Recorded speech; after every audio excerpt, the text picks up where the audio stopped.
Now we're live. We're good. Okay, thank you. Leah? Hold on, let me just, I have to exit. All right. We're recording. Perfect.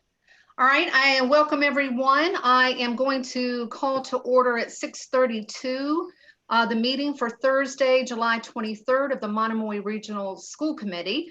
This meeting is being held fully remotely in accordance with the Governor of Massachusetts, March 12th, 2020 order suspending certain provisions of the open meeting law, GL.C.30A, section 20.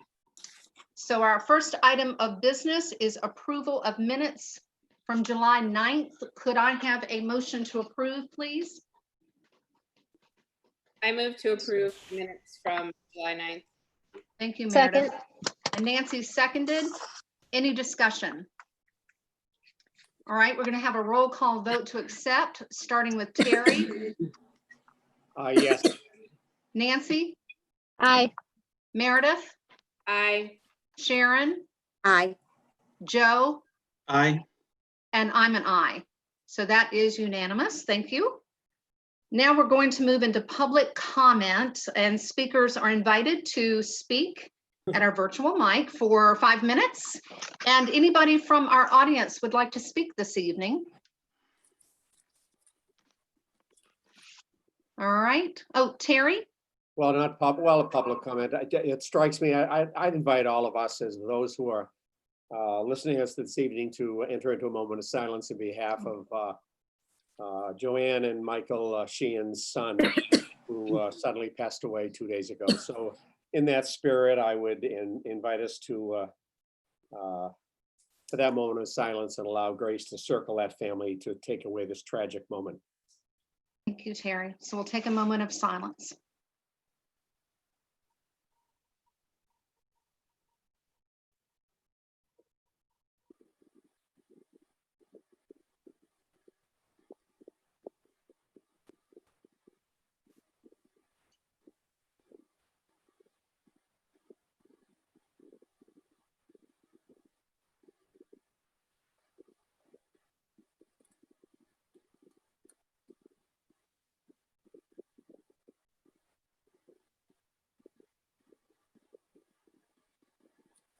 Thank you, Tina. Okay, thank you, Terry.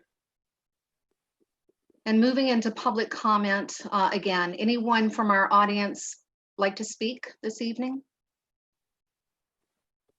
All right, seeing none, we'll move into recognitions. Dr. Carpenter?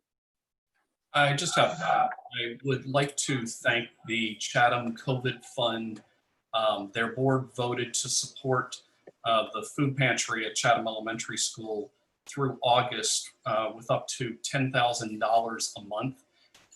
We've received 60 prepackaged bags of food and supplies from Lower Cape and the Boston Food Bank to support the need. And that food pantry serviced 388 people last month, including 201 children. But it does give you a feel for the level of need that's going on, during this challenging time for our communities.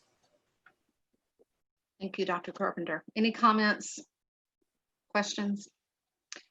All right, we're going to move into section E, which is reports and discussions. Approval of a 1/12 budget. Michael? All right, good evening, everybody. Thank you very much. So this is the 1/12 budget, which we received back from the state. So they provided us with the operating budget, which is based on last year's operating budget. And actually the overall budget, not just operating, but our total budget for the year. So that's the number we start with, is the number that the state provides for this 1/12 budget. And then using our existing method, we calculate the assessment for each town based on that budget, which the state has given us, but using the FY21 revenue assumptions that you had previously approved when you developed this budget, when this budget was first approved before it went up to the state.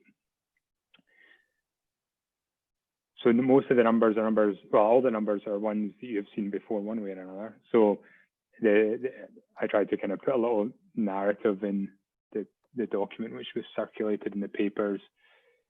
So the state gave us a monthly budget, which we annualized We turned it in an annual total, and then we used that as a basis for developing the assessments for each town. So I don't know if you want me to go into much more detail than that, but that's kind of the overarching picture. Thank you, Michael. Any questions or comments for Michael? And we do need to accept this, right? We have to vote to accept, Michael. Well, technically, funny enough, I thought so, but technically not. I mean, I don't think it hurts to have a vote of approval, but technically the governor, the commissioner is giving us this budget because one's not been approved. So the state is giving us a 1/12 budget, and we're using the existing previously approved revenues and the assessment assessment method that's already been established. So the state said that technically we don't need a vote, but I don't think it would hurt to have one anyway. Okay. All right, that so make I'm sense? going to go with your recommendation, and we'll just take a vote. Excellent. Okay, good. Yeah, but yeah, thank you. Any discussion or questions before we take a vote to accept the 1/12 budget as presented by Michael? Nancy? So my only question would be that if we're going to approve it, do we need to approve the annualized amount and then the 2 assessment amounts and total assessment amount? Yes, that would be perfect. Okay. And then the monthly as well, or no? No, because you don't normally approve the monthly. That's been given to us from the state. You don't normally approve that, and that's what we will calculate out for the towns. Thank you. Any other questions or comments?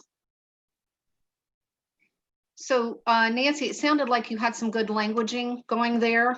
Would you like to make the motion? Sure. Should I make it as one large motion or a couple of separate motions? Michael, what would you prefer? You can just do one large one. Okay. Okay. Make it easy for everybody. Madam Chair, I'd like to move to approve the DESE annualized budget for FY21 based on a 1/12 budget in the amount of $40,751,484. And that will be a total assessment for FY21 of $34,226,450, which breaks down to a Harwich assessment amount of $25,711,712.70, and a Chatham assessment for $8,514,737.30. Thank you. And could I have a second, please? Second. Terry, yeah. So we'll do a roll call vote to accept. Motion made and seconded. So we'll start with Terry. Aye. And Nancy, Aye. Meredith, Aye. Joe, Aye. Sharon. And, oh, Sharon, you're on. If you can come off mute. Aye. Thank you. And I'm an aye. And I don't see anybody else. Okay, so unanimous. Thank you, Michael. Thank you. And now we're going to move into the anti-racism resolution. So let me just give you a little bit. It shows a potential vote, but let me give you a little bit of this. So the Massachusetts Association of School Committees, MASC, came to us to ask us to consider the resolution that was presented in your packets. And my understanding of this, and I did call to clarify, the intention is to present what you're reading with many school committees, the languaging here to the legislators as listed on the resolution that you received, and they're trying to just kind of gather in numbers to advocate for various legislation tied to anti-racism. Since then, I have gotten word that a few school committees have kind of gone through this resolution and changed it a little bit to reflect what they felt comfortable with their school committees. So I wanted to open this up for discussion. to see how you felt about this resolution. It says potential vote, so we can certainly discuss it and bring it back to the next meeting. We can approve it or take whatever action. Sharon? Yes, I like the resolution, but I had read two different modifications that some other school systems put on. One was to mention a few other indigenous people, a few other minorities, and I forget what the other one was about, but I think something related to curriculum. But I would like for us to have a chance to look at those along with this and then see what we think. Because at least one of them, if not both, to me seem like an enhancement to this.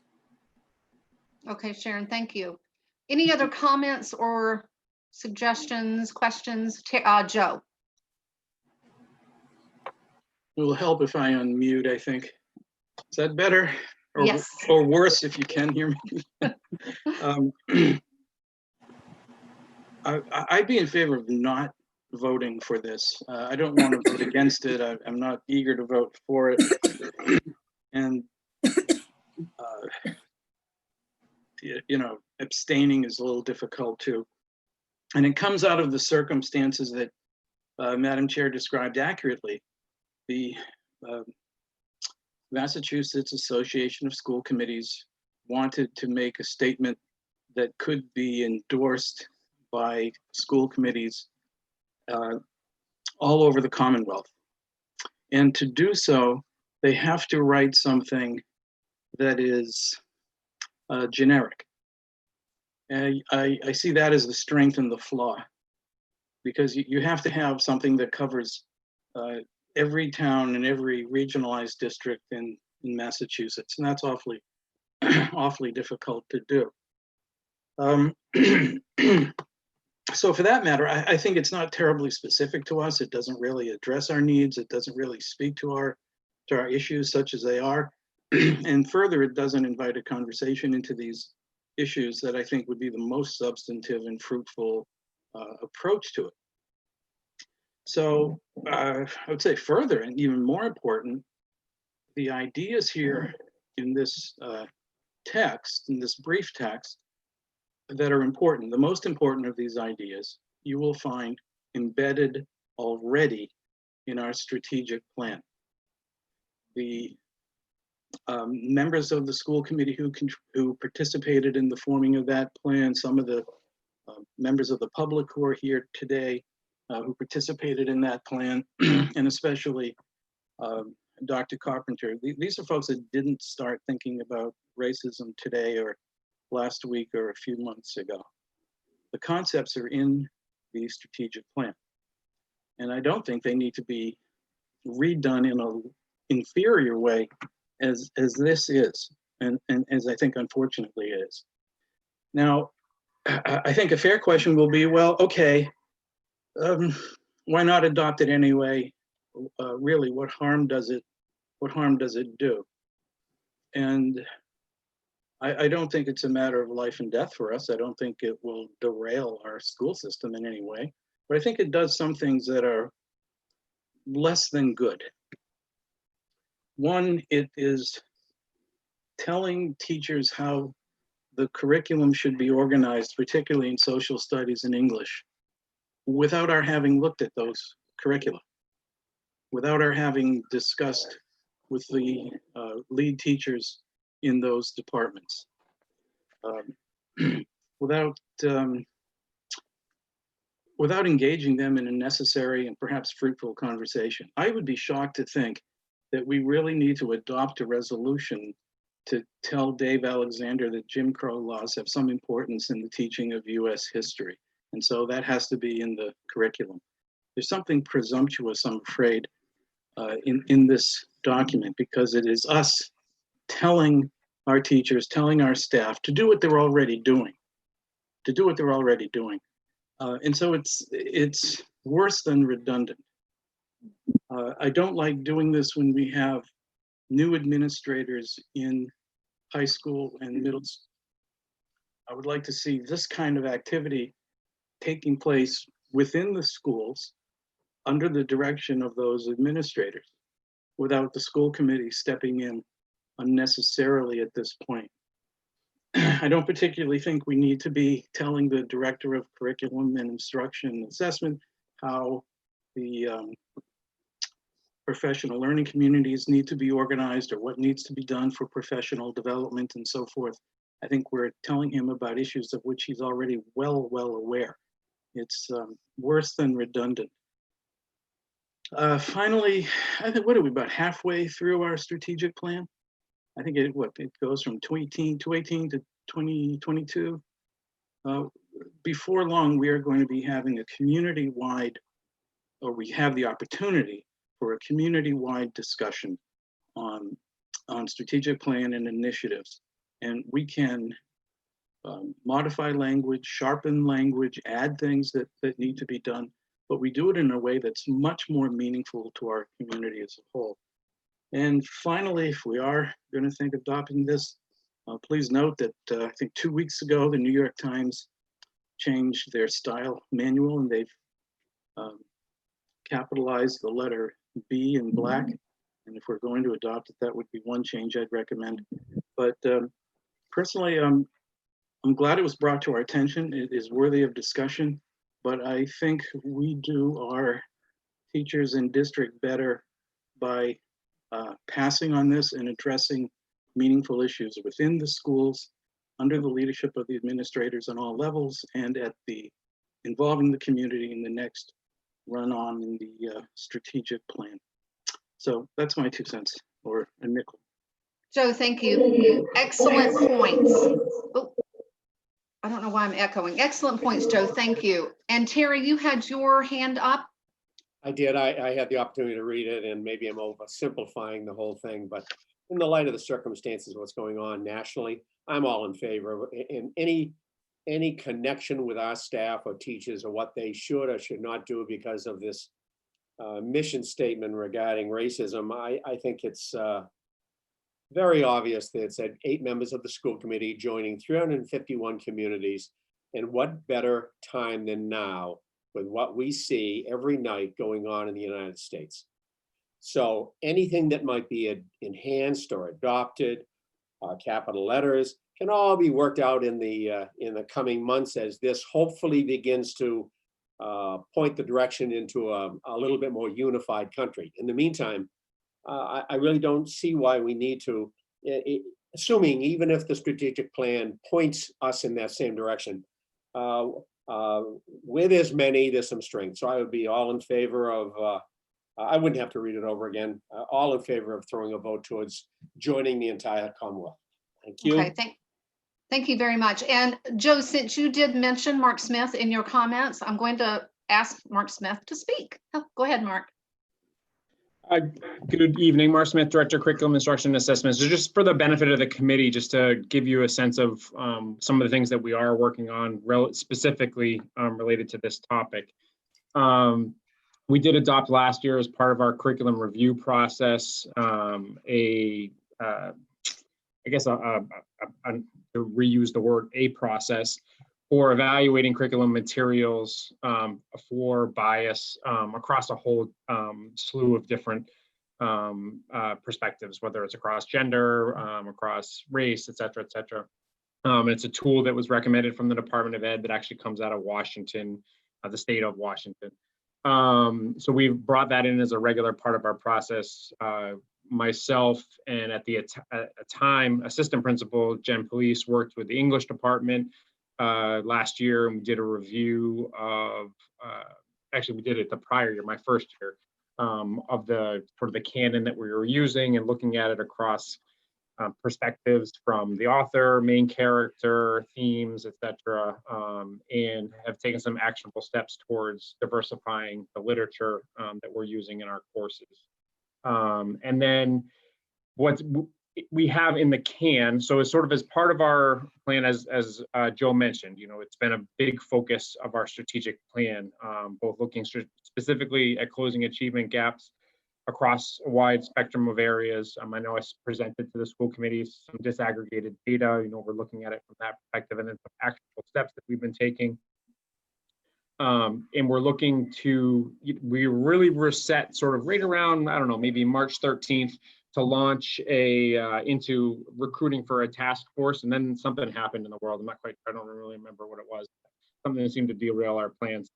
And that's just sarcasm. It was happened to be the COVID. Anyways, so we're back in and I actually have in the can, I've done a video recording. We're looking to do a recruitment for a to be named task force. I want to let the group name it, but an equity-based task force that's going to be looking deeply at the at barriers both for families and for students. It'll be a representative group that'll be made up of leadership, students, teachers, community members, caregivers. I'd actually have a recruitment video in the can that Steve helped me record. We've got some text ready to go out, a survey that's available in every language that we have in our district. We're really just sort of waiting around timing. Joy and I just had a conversation about it yesterday. A lot of people obviously are looking for information from the district around reopening, and we're trying to figure out a way to sort of put this, because equity plays an important role in how we reopen as well. I just want to make sure that the timing is right for when people are ready to hear and ready to participate. So I just letting the school committee know that those particular things are already in works, and then we're looking to take a systemic look at things from pre-K to 12 to look to really address some of the gaps that we've identified. So. Okay, thank you, Mark. You're welcome. Any other comments from the school committee, questions? Welcome, Jackie. We're talking about the anti-racism resolution. Joe? Oh, nothing, Joe, or? No, it was a welcome, Jackie. welcome, It's all about Jackie, okay. It's all about Jackie. Yes, Sharon. Then I would like to make a motion. Okay, go ahead. My motion is to accept the resolution as written with the addition of, on the fifth whereas, after the word Black, to add Brown and Indigenous. And that's all. Other than that, to approve it as is. So 1, 2, 3, 4, 5. Okay, so where it says works by Black authors, is that what you're Yes. referring to? Exactly. Just to add Brown and Indigenous. Black, Brown, and Indigenous. And also to Joe's point earlier, Black is being capitalized. So I guess to Brown, Indigenous. Okay. Thank you. Thank you. Do I have a second for that motion? I would second it. All right, so Terry has seconded. Any discussion on the motion? All right, so we're going to take a roll call vote on the motion that Sharon made and Terry seconded. So Terry. Yes. Meredith. Aye. What was that, Meredith? I'm sorry. Aye. Okay, I'm sorry. Joe. I think it's inadequate, but I don't want to vote against an anti-racism document. I'm going to abstain on the vote. Okay. All right. Sharon. Aye. Jackie. I don't have a conflict, but I'm going to abstain because I wasn't here for the full discussion and want to understand it further. So my only choice is to abstain. Okay. Thank you, Jackie. Nancy. I apologize. I lost my connection. So can I have a clarification on what the motion is? Sharon, would you mind repeating your motion, please? I'm sorry. No, that's okay. The motion is to accept the resolution as stated with the addition on the fifth, on the line of the fifth whereas, where it says works by Black, to add Brown and Indigenous before authors. That's all. Okay, thank you. Nancy, was that clear? Yes, I before I make my vote, can I make a comment? Is that sure? Or you want me to wait till afterwards? Well, I think you, well, I guess, Vote. to vote, what did you say, Sharon? I think we have to vote. Yeah, okay, so we'll go ahead and vote. Yeah, because it's already in motion. I have to say no, unfortunately. Okay, so Nancy's a no. And I guess I can't really comment either. I am going to, just based on this dialogue, I will, I'll vote aye. So Leah, I think that was 1, 2, 3, 4 ayes, 2 abstains, and 1 nay. So, and so we have to have 5, or does that, or does that rank with, because all 4 votes were from Harwich. How does that weigh? But we have to have somebody from Chatham. Okay, so that does not pass then. Okay. All right, so it does not pass. So let me open it back up to discuss. Nancy, you had something you wanted to say, so I think I'm going to open it back up to discussion and perhaps ask for a second motion to postpone, if we would like to postpone this to the next meeting or just leave it alone. Nancy, did you have, but you had a comment.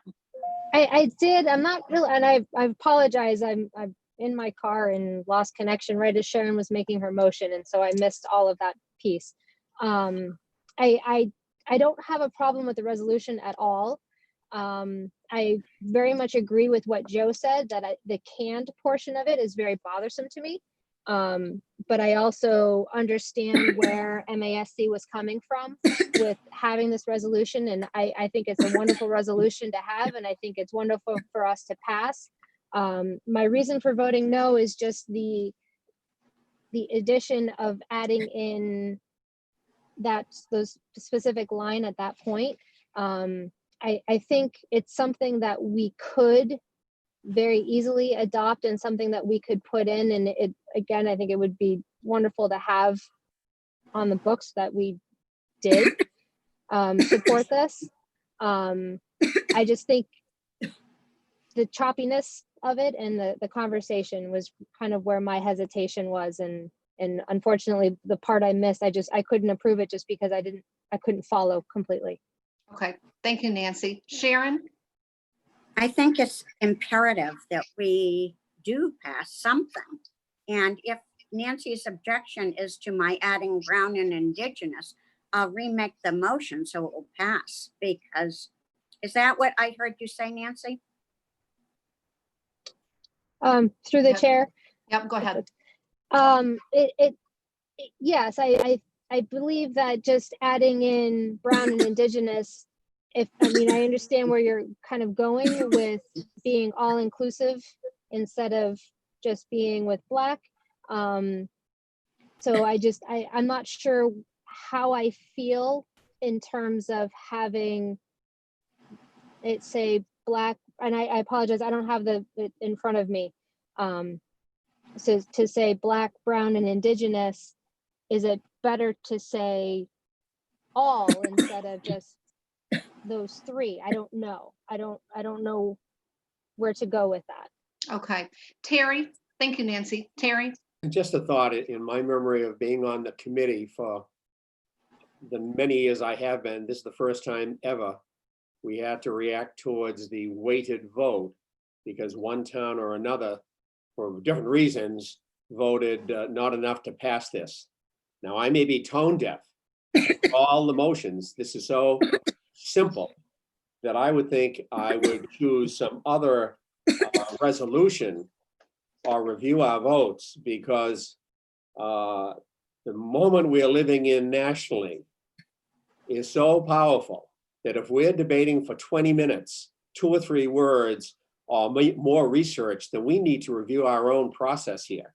So the vote's been taken, and so either we motion to move it till next week, but I think we're really beating a very weak horse. Thank you, Terry. Jackie? My suggestion would be, since it looks like folks need further clarification, and now that we've had a discussion to kind of look at it in different ways, that it either go to policy subcommittee to be presented at the next meeting for a vote, because if we're talking about following our processes, our process would be to present it with something and then have 2 weeks and then vote on it. So I wouldn't object to that, absolutely. And again, mine wasn't for wording. Mine was just before I vote for something, typically, I want to fully understand it. And although I read the draft, I did unfortunately miss Mark's comments, and I have some questions as well. So I need to rewatch the meeting. So in the spirit of the way we actually process as a committee, I'm not sure it's reviewing how we process, but let's follow our process and have a little bit more time, because whether we voted in or not, the curriculum is going to support what we vote. And I would understand, I would think that our curriculum already does to some extent support this. So it's not that we're voting against it. It's actually doing our due diligence to make sure it's saying and capturing exactly what we want to say. You know, I'm sure a lot of the other school committees just went, oh yes, absolutely, let's pass it, let's pass it. But we're actually looking at it further in more detail to make sure that it truly represents our students and our population. So, and to really respect it. So I would say move it to the next agenda and have a vote for it at that. And by then everyone should have plenty of time to review and can ask questions of Mark or whomever in between that as well. Thank you, Jackie. Sharon?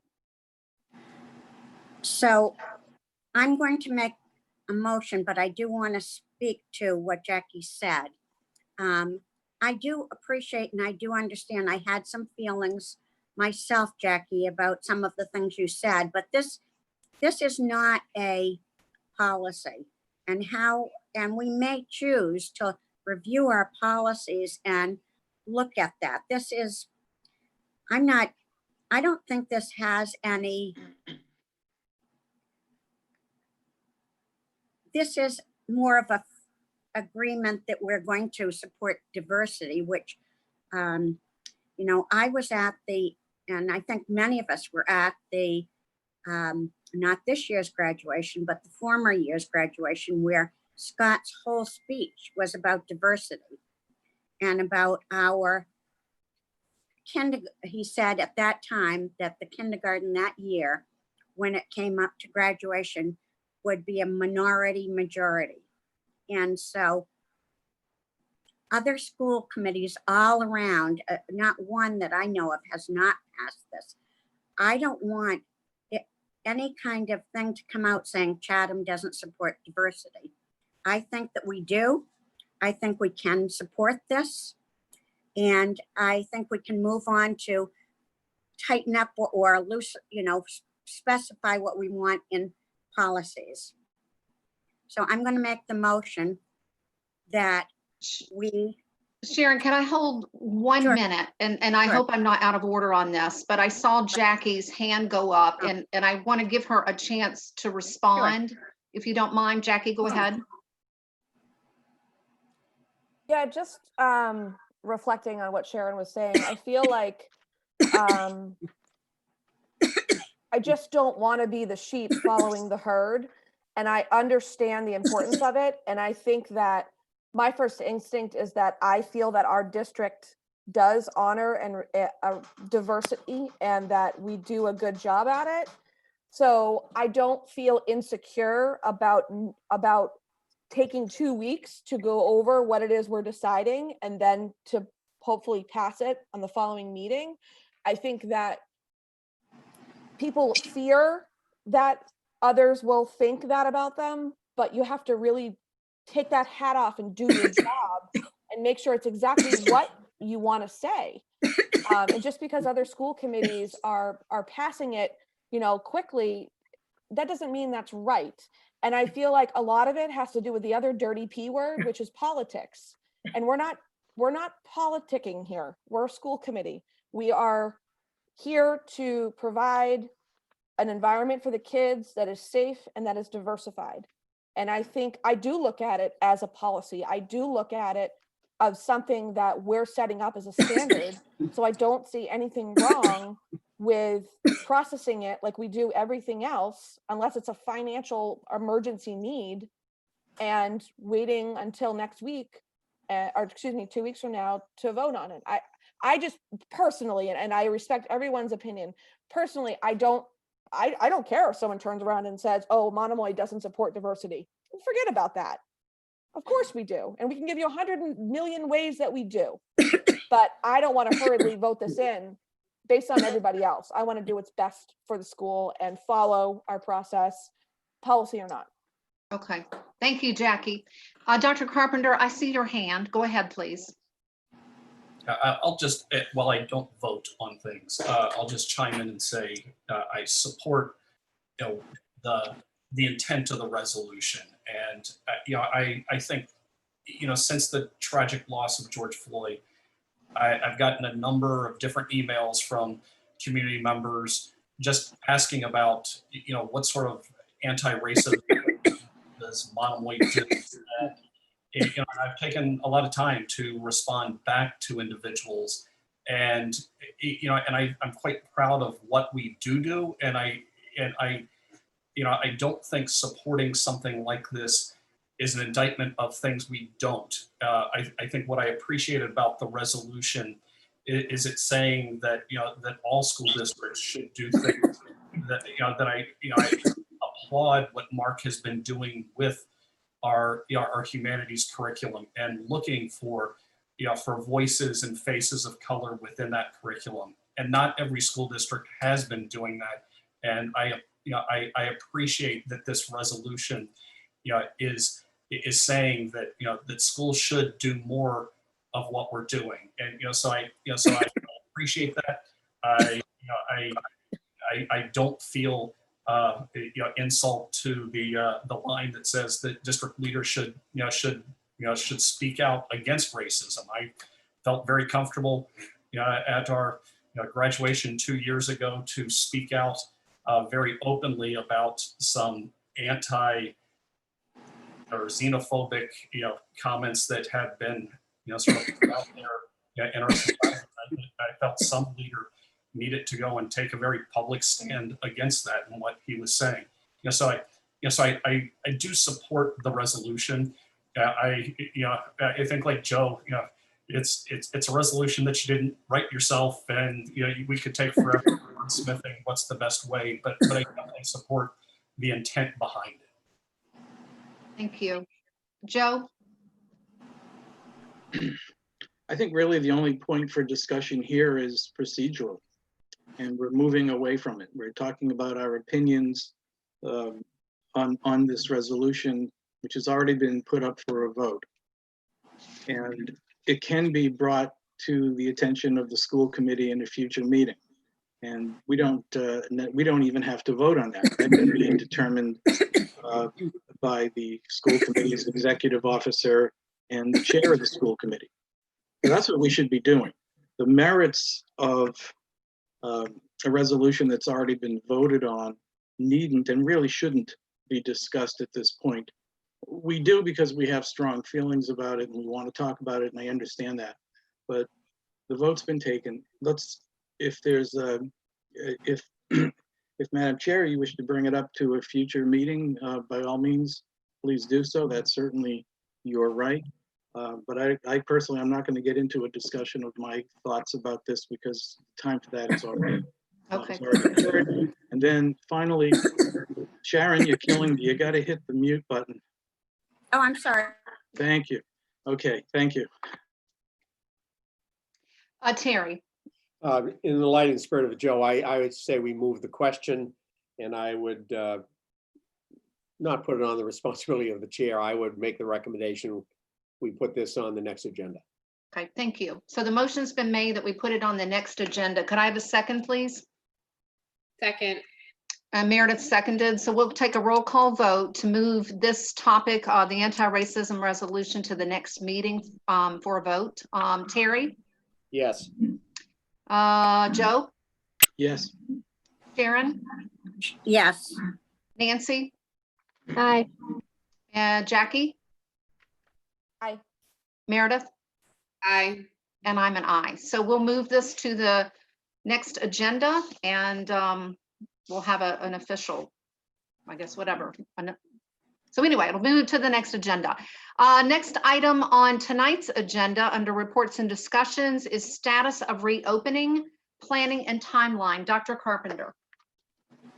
let's see. So a lot to discuss, and just to put put things into some context.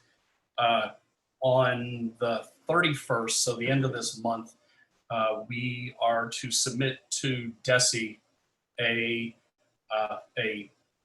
draft plan on how we will reopen schools. And ideally, DESE is hoping to see from us a plan on how we will reopen with all of our schools all of our students coming back into the school, how we will reopen at in a hybrid or a reduced density model, and how we will operate if we have to be fully remote.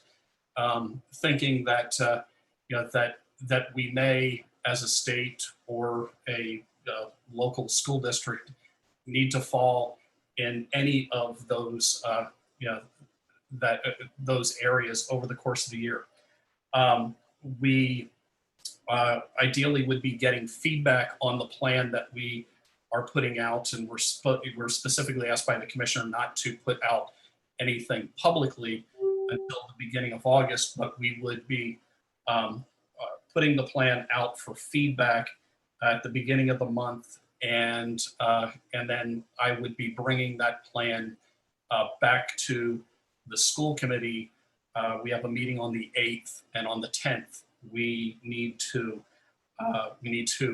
submit a far more detailed plan on what we're doing on the 10th. So on the 31st, quite literally, it's we have these 400-word text boxes that we're supposed to drop in what a plan looks like, and you can imagine that.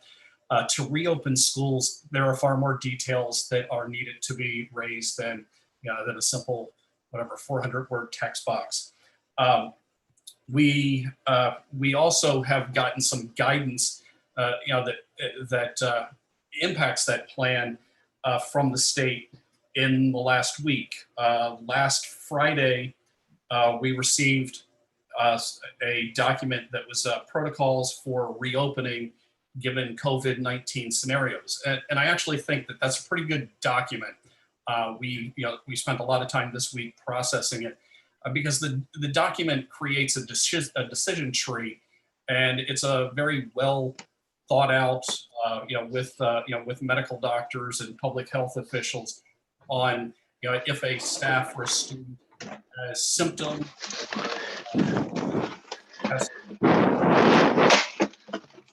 respond to that, to that situation, and so it does a nice job of laying out all these different scenarios and what should the response be to that. The other thing that came out just yesterday were transportation guidelines, and that's been one of the things that has been weighing heavily on us is transportation guidelines could largely dictate what reopening buildings looks like. The transportation guidelines that came out yesterday, long and short, require that we have no more than one student on each seat in a bus unless the students are from the same family. So it means that our buses, if we keep the seat behind the bus driver for the bus driver's own safety empty, it means that we can only have 23 students on a bus. So, one of the things when it comes to transportation and how that's going to fall into reopening planning is the superintendent, for the first time in his career, will be encouraging parents to drive students to school rather than have students get on the buses, because we literally need to reduce the ridership on our buses by about half. And it becomes rather unrealistic for us to do multiple bus runs, and doing multiple bus runs would create a bit of a headache for how the educational program then flows in each one of the buildings. So, so that's one of the interesting twists that came out yesterday. So anyway, we have been meeting with a team this past week to discuss sort of we'll say an overview of how we might be able to reopen schools safely. And I would like to give the group that that's been meeting at the high school library every day since Monday, 8 in the morning, just a lot of credit. So that group so far has included David Alexander, our new assistant principal at the high school, Ellen Bierce, our human relations or human resources director, Jim Birchfield, who is our director of education or instructional technology, Kelma Deaver, who is our team chair for the Chatham and Harwich Elementary Schools, Abby Dudley, who's the new assistant principal at the middle school, Cheryl Defoe, who is the nurse leader for the district and a nurse at our high school, myself, Carol Fiocco, who is the nurse at Monomoy Regional Middle School, Karen Gilmet, who is our athletic director, Sharon Hughes, the assistant principal at Harwich Elementary School, Joy Jordan, our community engagement coordinator, Mike Millen, our new business manager, Melissa McGuire, director of student services, Karen McDowell, the team chair at the middle school, Robin Millen, the principal of Chatham Elementary School, Mary Oldeck, our principal of Harwich Elementary School, Anna O'Shea, new principal at the high school, and Jen Police, our new principal at the middle, Adam O'Shea, our new principal at the middle school, and Jen Police, our new principal at high school, Sarah Sears, a nurse at the high school, Mark Smith, our director of curriculum, Holly Tabano, nurse at Harwich Elementary School, Lori Thomas, the team chair at the high school, Holly Thing, our data compliance and assessment specialist, and Rick Travers, our facilities director. And we had each one of our lead custodians provide us some feedback. We will be starting conversations tomorrow afternoon with the MREA regarding reopening plans and get their feedback and share with them what what we have been talking about as we look towards reopening. Our guiding principles have been safety first and foremost, and we have been making our plans based on science and what the health community is telling us. We are a school district that started into our planning looking at a 6-foot minimum spacing in our classrooms, and that has been consistent throughout our planning. We've been planning, making plans with requirement for masks at all grade levels. We also want to make sure that these plans that we create have equity and access for all, with a strong strong educational expectations, be it remote or be it in person, and that we have our strategic plan to guide what that what the educational experience is looking like. We want to make sure that we have a high quality, engaging learning experience for all of our students. We can't afford to have any child lose a year of instruction. We need to get the curriculum moving forward. We also need to make sure that we don't lose sight of how important the social emotional well-being is of our students and also our staff. So that needs to be considered when doing this. And we need to make sure that whatever the reopening plans are, that they're flexible. As I said, the state wants to see us with 3 different modes that we can flexibly shift from one to the other. In discussing with the group so far, just to kind of paint a broad picture overview, what what we'll be discussing tomorrow with the MREA is we are looking at a plan that would have, because we can get the 6 feet distancing between students, it would have students returning to school every day, grades pre-K to 7. At our high school, while we've got nice sized classrooms, because of the nature of scheduling a high school, some of the classes end up being larger than what you could maintain 6-foot spacing. So we would actually have at the high school a bit of a rotation where we would have some students learning remotely and others in classrooms. So we could call that more of a hybrid model happening at the high school, with students in the school building more than they're out of the school building.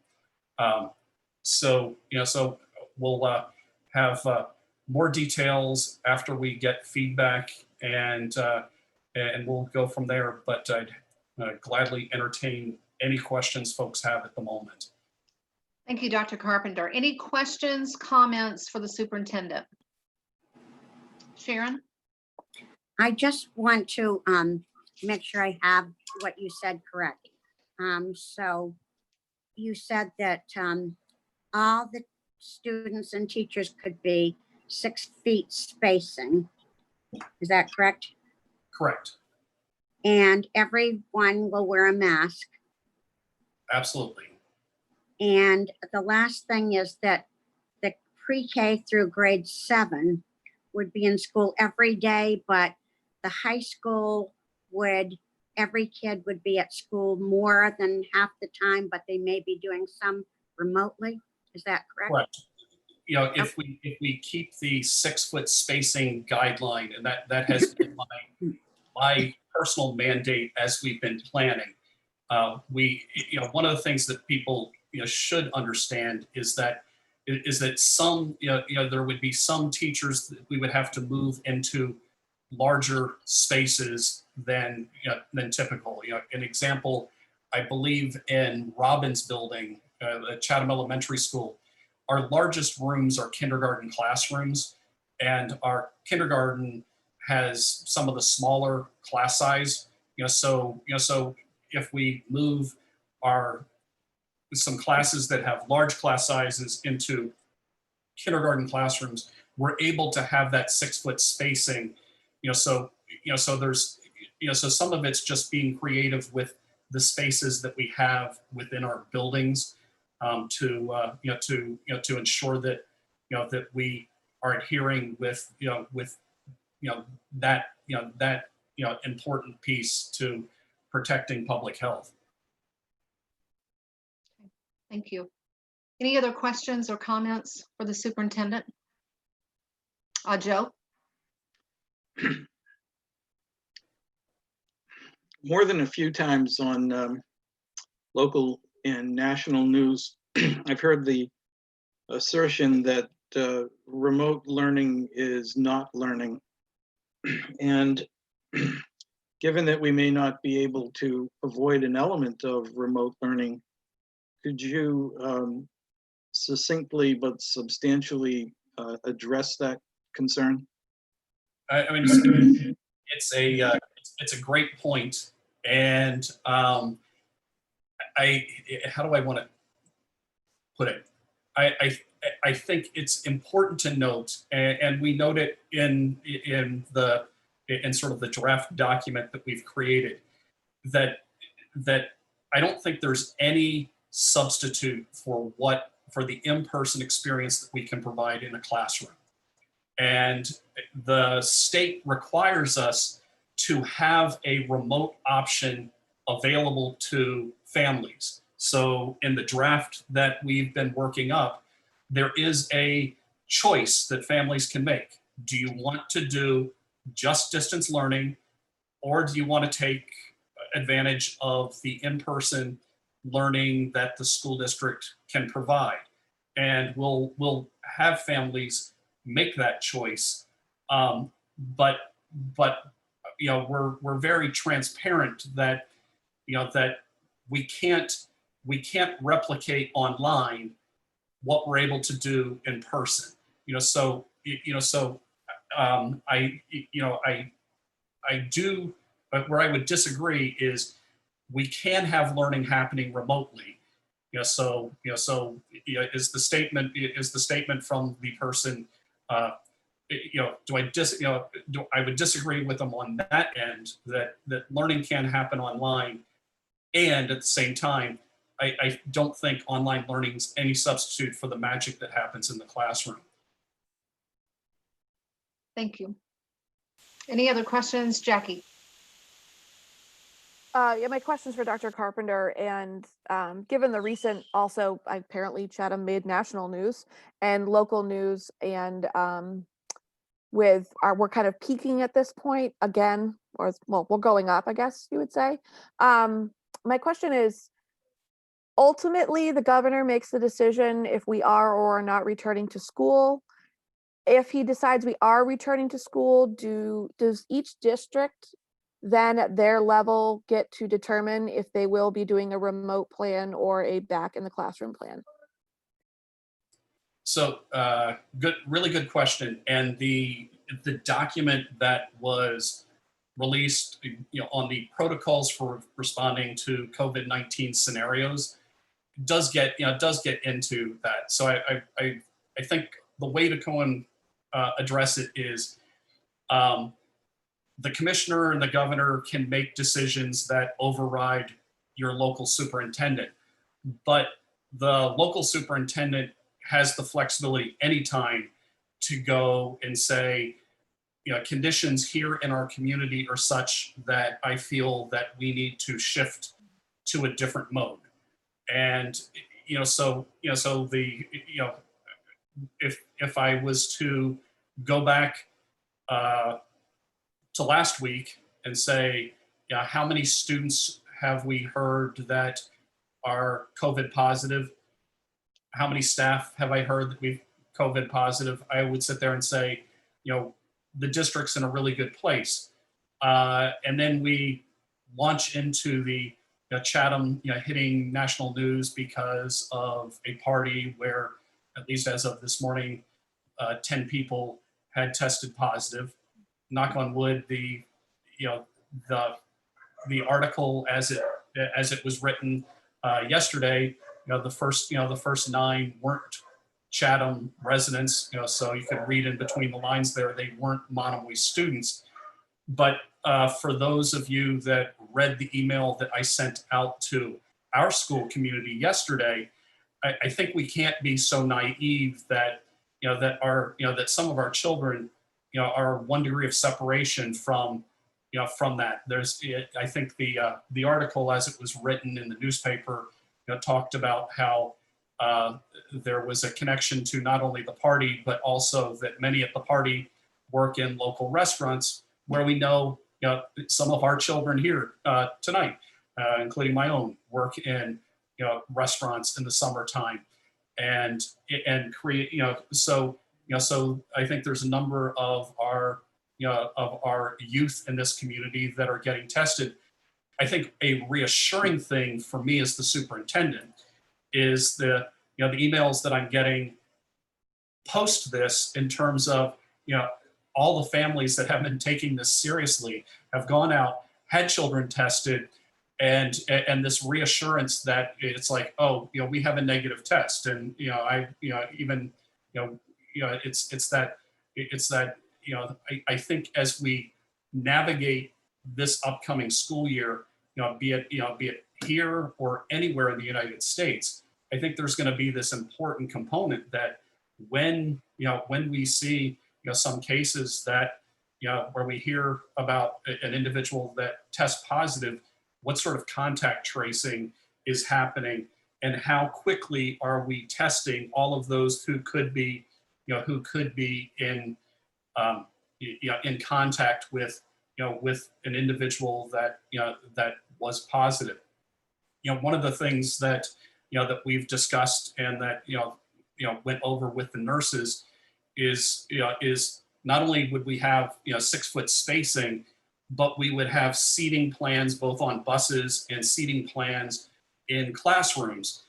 So it would allow us as a school district, should something come up, to go back and contact trace. And the CDC has a very clear definition for what a close contact is. And if I recall correctly, that definition goes something like an individual has to be within 6 feet for an extended period of time. And it's like 15 to 20 minutes. Don't quote me on that. I don't have the document in front of me, without a mask. And if you think of, that's what the CDC is defining as close contact. And as a school district, what we're saying is we want to make sure that we're setting up our classrooms so that first we're at least 6 feet, so we're not within that 6 feet. Second, that we are requiring masks, and that we know who is sitting where. So should something happen, we can go back and contact trace, notify families, make sure testing happens, and again, the protocols sort of dictate how you then have that have individuals come back into the school to protect the public health for all. Thank you, Dr. Carpenter. Any other questions? I think Meredith, you had Meredith. So I know you talked about the 6 feet social distance, which is great if we're able to do that. But what about class size? Is that going to be adjusted as well? Our class sizes, I think at the middle school, there's one grade level that we're going to jockey some staffing around to decrease, by using staffing that we have, decrease the overall class sizes. So I think the answer is yes in terms of that. But as a school district, we have incredibly small class sizes to begin with. So I think that positioned Monomoy to come out of the box and say, we're going to be 6 foot spaced just from a default. I think there are many school districts in the state that aren't able to open with students in every day at 3 foot spacing. That's not the reality that we live under. We have a lot of support from our community that's allowed our district to build a budget and ultimately build our schools with fairly reasonable class sizes. Thank you, Dr. Carpenter. Anybody else? Jackie. Oh, no? Were you just No, waving? I think Terry's hand was up before mine. Oh, okay. I'm sorry. Terry, thank you. And Terry, you're on mute.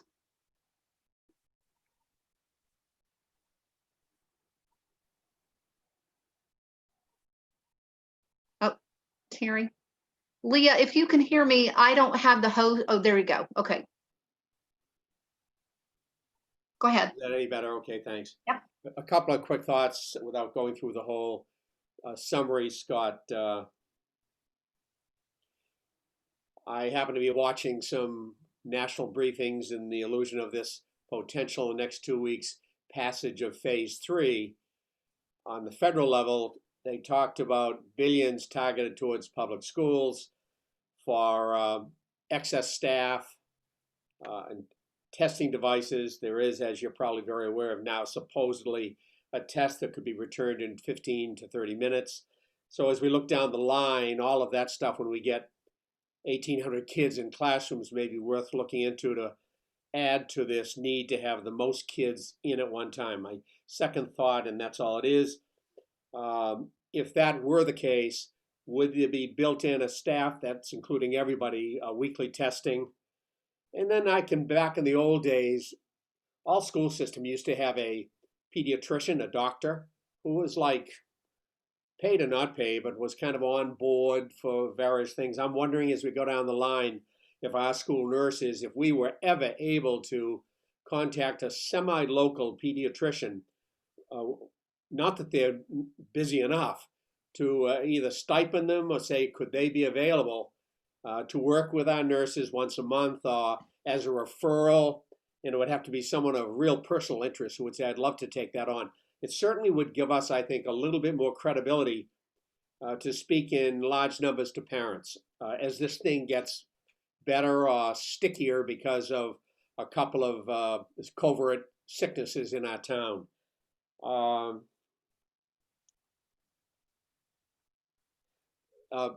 Those are kind of whimmy thoughts that I'm sure your crew Thank you, has, Terry. covered. Thank you. Jackie? Thank you. I just wanted to go back to Ms. Henderson's question about class size, because I feel like we kind of worked around the question, but I remember a while back, they had reports had put out, 12 people per classroom, and then hypothetically it'd be 10 students, 2 teachers. And I know that we do have small class sizes, but small class sizes for us is like 20. So are we still having to meet that 10 to 12 people per classroom? Because even though we have square footage wise large classrooms, is it based on the square footage, the amount of people you can have in the room, provided the 6-foot distance, or like what is calculated in there? Or is it just doesn't matter how big your classroom size is, you could have a gigantic one, but you still can only have 12 people? Yeah, so the state initially had the middle plan, in terms of reduced density, was one that that was, if you had 10 students, a teaching assistant and a teacher, and I think they decided to sort of let go of that as this middle, and let school districts go figure out what a middle looks like for them. For us, a class of 18 for our district tends to be a large class. I think pretty much in every classroom space we have, we could accommodate 18 students at 6-foot spacing. Some of our classrooms can accommodate slightly more than that, and we have a couple of classes that might have about 20 students in them, and again, those would be in bigger rooms, but generally speaking, we would be looking at class sizes of 18, generally 18 or fewer. And then we have to keep in mind the unknown. So what I mentioned is we will survey families, and families, per the state's guidance, need to have an option. Do you want to be fully remote? So in some districts that I know that have surveyed families, roughly about 10% of the families have elected for that. So then you can imagine a class that has roughly 18 students might have 16 students on average in it, and that would then be now large for Monomoy as we go through this. So so a lot of it's going to be based on what we hear back from families, and so ultimately we need to work with our unions on the plan, broadcast, send that out to families so that families can make an informed decision, and then that will guide some of our staffing. Thank you. Sharon? Just one other really quick one. Go ahead. Before I completely forget what Terry was asking before, Terry, was there I blanked on your initial question. I completely forgot what I asked you. Remember who you were talking to. Was it, There were comments about a pediatrician as a resource. Yeah. So staff testing once it becomes a quick turnaround. I think those are the two that I raised. Yes. Yes. So, so I think there are. I don't know that when there'll be testing that's sort of generically available to everyone anytime you want. I know that the town of Chatham, for for families that are concerned or individuals that are concerned that they came in contact with someone with this cluster. Chatham is having I believe it's on Monday. I think the town manager put out an email today, but they're having a test, where you can go and register in advance and get tested. But I think that there's going to be more and more of the tests available, and there's a website that the State Department of Health has that that lists all the places that individuals can go, and many of them are for free tests, statewide. So so there is a lot of that. We do have a school physician that that we work with, and we have a meeting set up next Wednesday with myself, the town managers, all of our nurses, our district physician. We'll likely invite a couple other pediatricians and the boards of health for each town to really have spend some more time with each other and ensure that we have very open lines of communication with each other. And I do fully understand some of the challenges that you have HIPAA, and you have HIPAA privacy, but you also have a public health challenge that you're managing. And I just want to make sure that we and our local boards of health are doing everything we can to ensure sort of a seamless flow of information. So should there be a situation that comes up in our schools, that we can quickly do contact tracing and support our families and getting the information they need to protect everybody. Thank you, Dr. Carpenter. And Sharon, hold before I come to you real quickly. I wanted to feed off of Terry's comment about the pediatrician. I'm guessing, not expecting you to answer this, but I'm guessing that, or hoping that there'll be some type of funding coming down the pike for things like what Terry talked about, having a pediatrician at the schools. I mean, I think based on some of the meetings that I've attended through MASC and speaking with my colleagues on other school boards and committees, I know that this is something people have asked for. So it's just a general statement that I hope some funding somewhere will make its way down on the local level so that we can provide what Terry was talking about earlier. Sharon,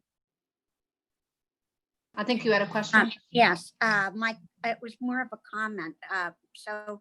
But it's part of a question. So Scott, on the you said there'd be assigned seating. And so for elementary and middle who don't move around so much, I love that. And for high school, I hope that the teachers will keep that also, because I just had a client who got a phone call about an hour before I saw her, and she got notified that the woman that was in the chair at the hairdresser's exactly before her tested COVID positive. So I'm like, that is amazing that they could pin it down to that specifically who was in that chair right there. And if we can do that, that really keeps it small if that ever happens. Yeah, that's the intent. So part of the plan that we'll be discussing, even at the high school, we'll be doing what we can to minimize, time, reducing the amount of time that students are passing. And they're, in terms of, what we'll be, discussing with folks, there are some wonderful things that our district does. We've got JAWSOM. We have this seminar block at the middle school. We have all these wonderful electives. And one of the challenges that you have at a time like this is that you sometimes have to go and put some of the things that you love and cherish, to the side to focus on what really is important. And I don't want to burst high school students' bubbles, but we we can't have this jawsome where everybody is mingling and be able to go and make sure that we're able to track back a situation, if somebody, were positive. And, so we're going to have to do things a little bit differently until we emerge from this on the other side. And we will emerge from this on the other side and be able to put back all the things that we love and that were really important that made us Monomoy back in there. But at the moment we have to sort of streamline and focus. And, a lot of it will be trying to focus on our core curriculum. We know that there's some children that had some gaps last year. We need to make sure that we get everybody back, close the gaps that may have happened and move things forward. Thank you. Any other comments? Nancy? That was kind of my question, Scott, was, you're saying that pre-K through 7, so ideally this is kind of the plan that you're going with that will work best for us, is the goal would be for pre-K through 7, all kids every day, and then the high school rotation, a hybrid of both probably.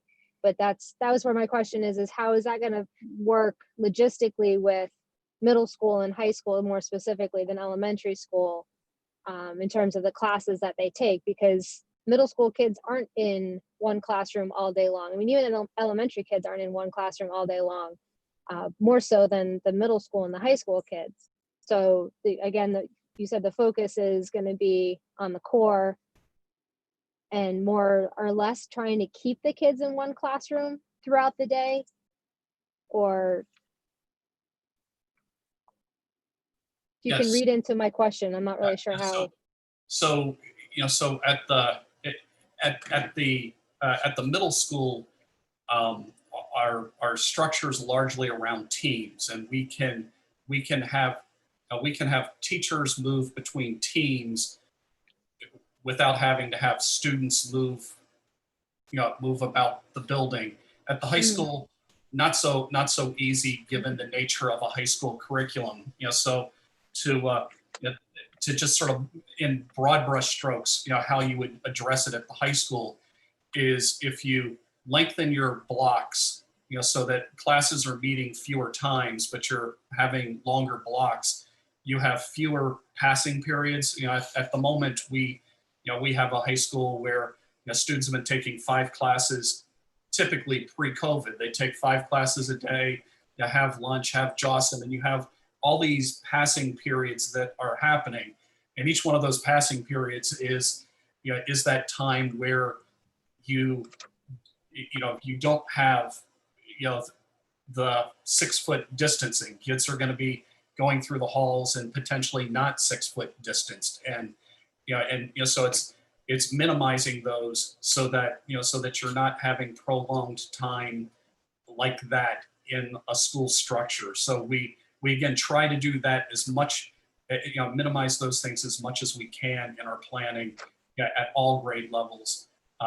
But particularly at the high school, given the nature of it. Thank you. Terry?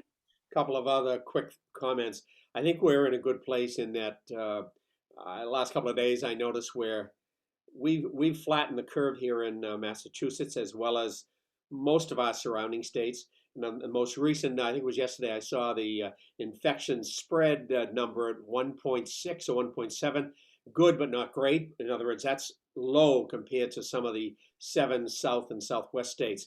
However, because of that, and I find it by informally observing some of the kids that I'm used to seeing, I'm primarily speaking to high school kids, that the transition in summertime, I see a lot of, and I'm talking about basically good kids, are not masked up, that they're socially mingling with each other. They're 3 friends, they're 5, that circle of friends that they've gained out of May and June of the last year, 7th grade or 9th or 10th, and they have become, whether they're going fishing or whatever it might be, they've become very used to not wearing masks.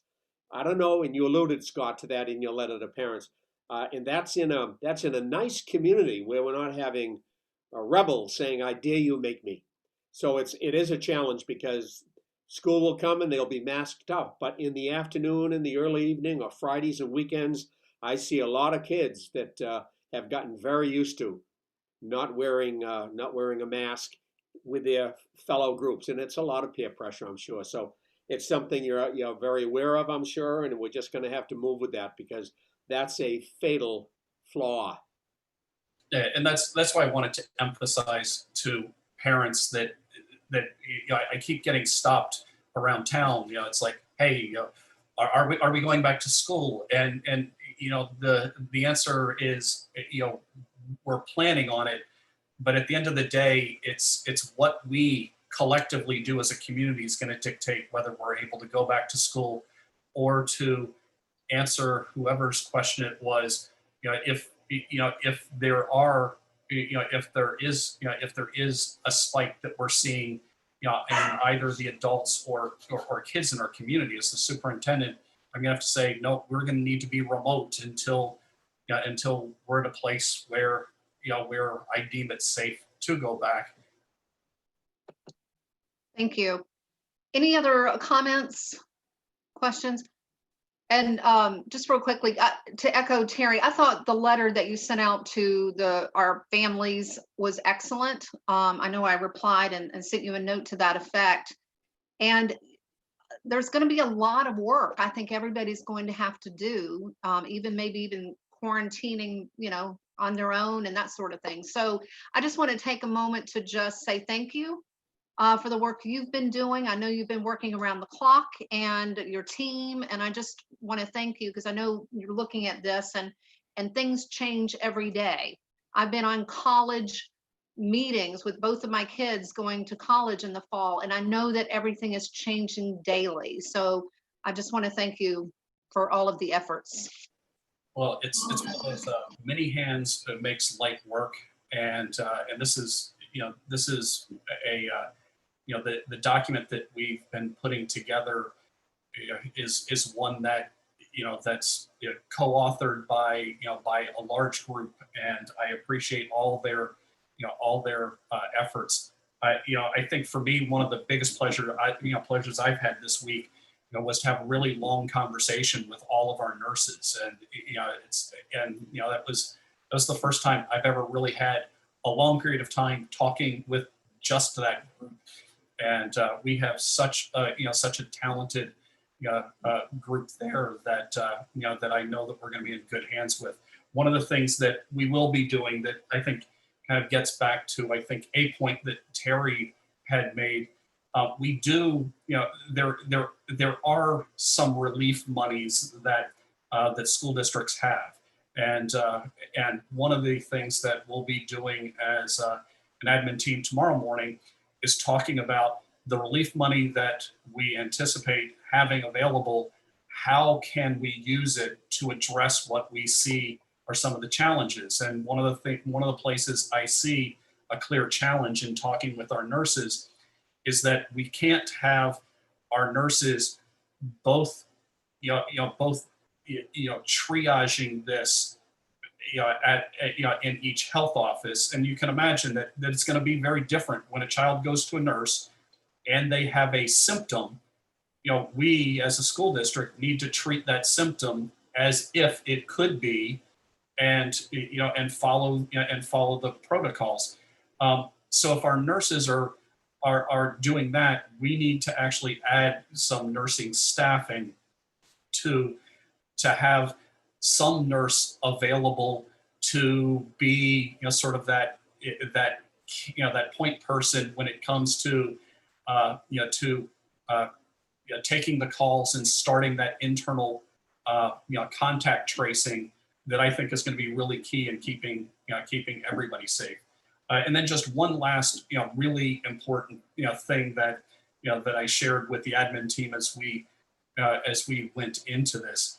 I think one of the things that weighs tremendously heavy on me is just the knowledge that we have so many families who are struggling. The recognitions today, just to talk about the families that need food support during this.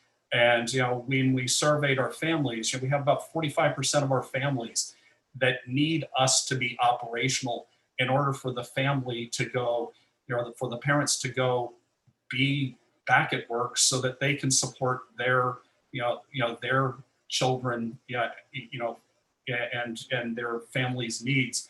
So we have this, we do have this important role in what we're doing beyond just educating kids, and that's something that we've got to keep in mind as we go and look into reopening.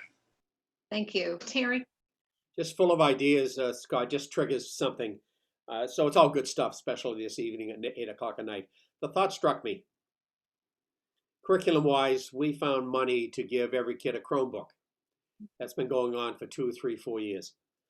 If we get fed or state or even our own money, and I don't know the product, but as we urge parents to begin to push the masking with their kids leaving the home, that there are, we don't even in this home have one, but there are thermometers that you touch your forehead and it gives you a readout. I'm not suggesting we do that as kids come into school, but if we had the money, I would think it'd be worthwhile to give one to every family in our community, K through 12. I don't know the price of these things, and they could, just like kids are asked to brush their teeth before they get on the bus, they could be giving themselves a temp real quick as they leave for school every morning. I know in Hong Kong, they do that at school. So this, if the money was there, I probably would think it would be a good expense to locate a product and in charge of the pediatrician and the nurses and buy them and give them to all the parents to have the kids trained to take their own temperatures before they leave the house. Thank you, Terry. Last thought. Go ahead, I'm sorry. Go ahead. No, I'm done. No, did you have one more thing? Or is that your last thought? It is. Yes, for the moment. Okay. Anyone else? This is a good discussion. Anybody else? No, but I know what I'm getting Terry for Christmas. Oh, okay. And Nancy, if you can hear me, I know that you had to go to audio. So if you want to speak and when we take votes, I'll be looking for your mic so you can just take it off. I'll just kind of keep an eye on your microphone. So I just wanted to make that comment. All right, so I guess we will move on to the next item, which is district auditing services. Michael. All right, thank you very much.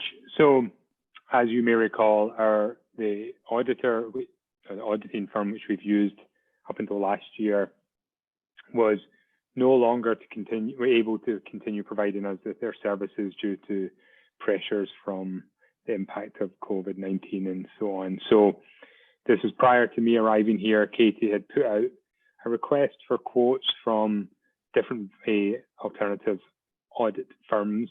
We had 3 firms reply, and I provided in the packet some information about those, about what we got back from each of those firms. They were 3, reputable and, large audit accounting firms. I did reference checks on all of them, and actually did a couple more than was on your list already, since we of references. Got some feedback that was generally all very positive. So my recommendation, and I don't know quite what the process is for approving this, but is just really to go with the lowest price one, because they all seem of a high standard. Okay. Thank you, Michael. Any questions regarding what Michael sent or what he is recommending? All right, seeing none. Could someone make a motion, Joe?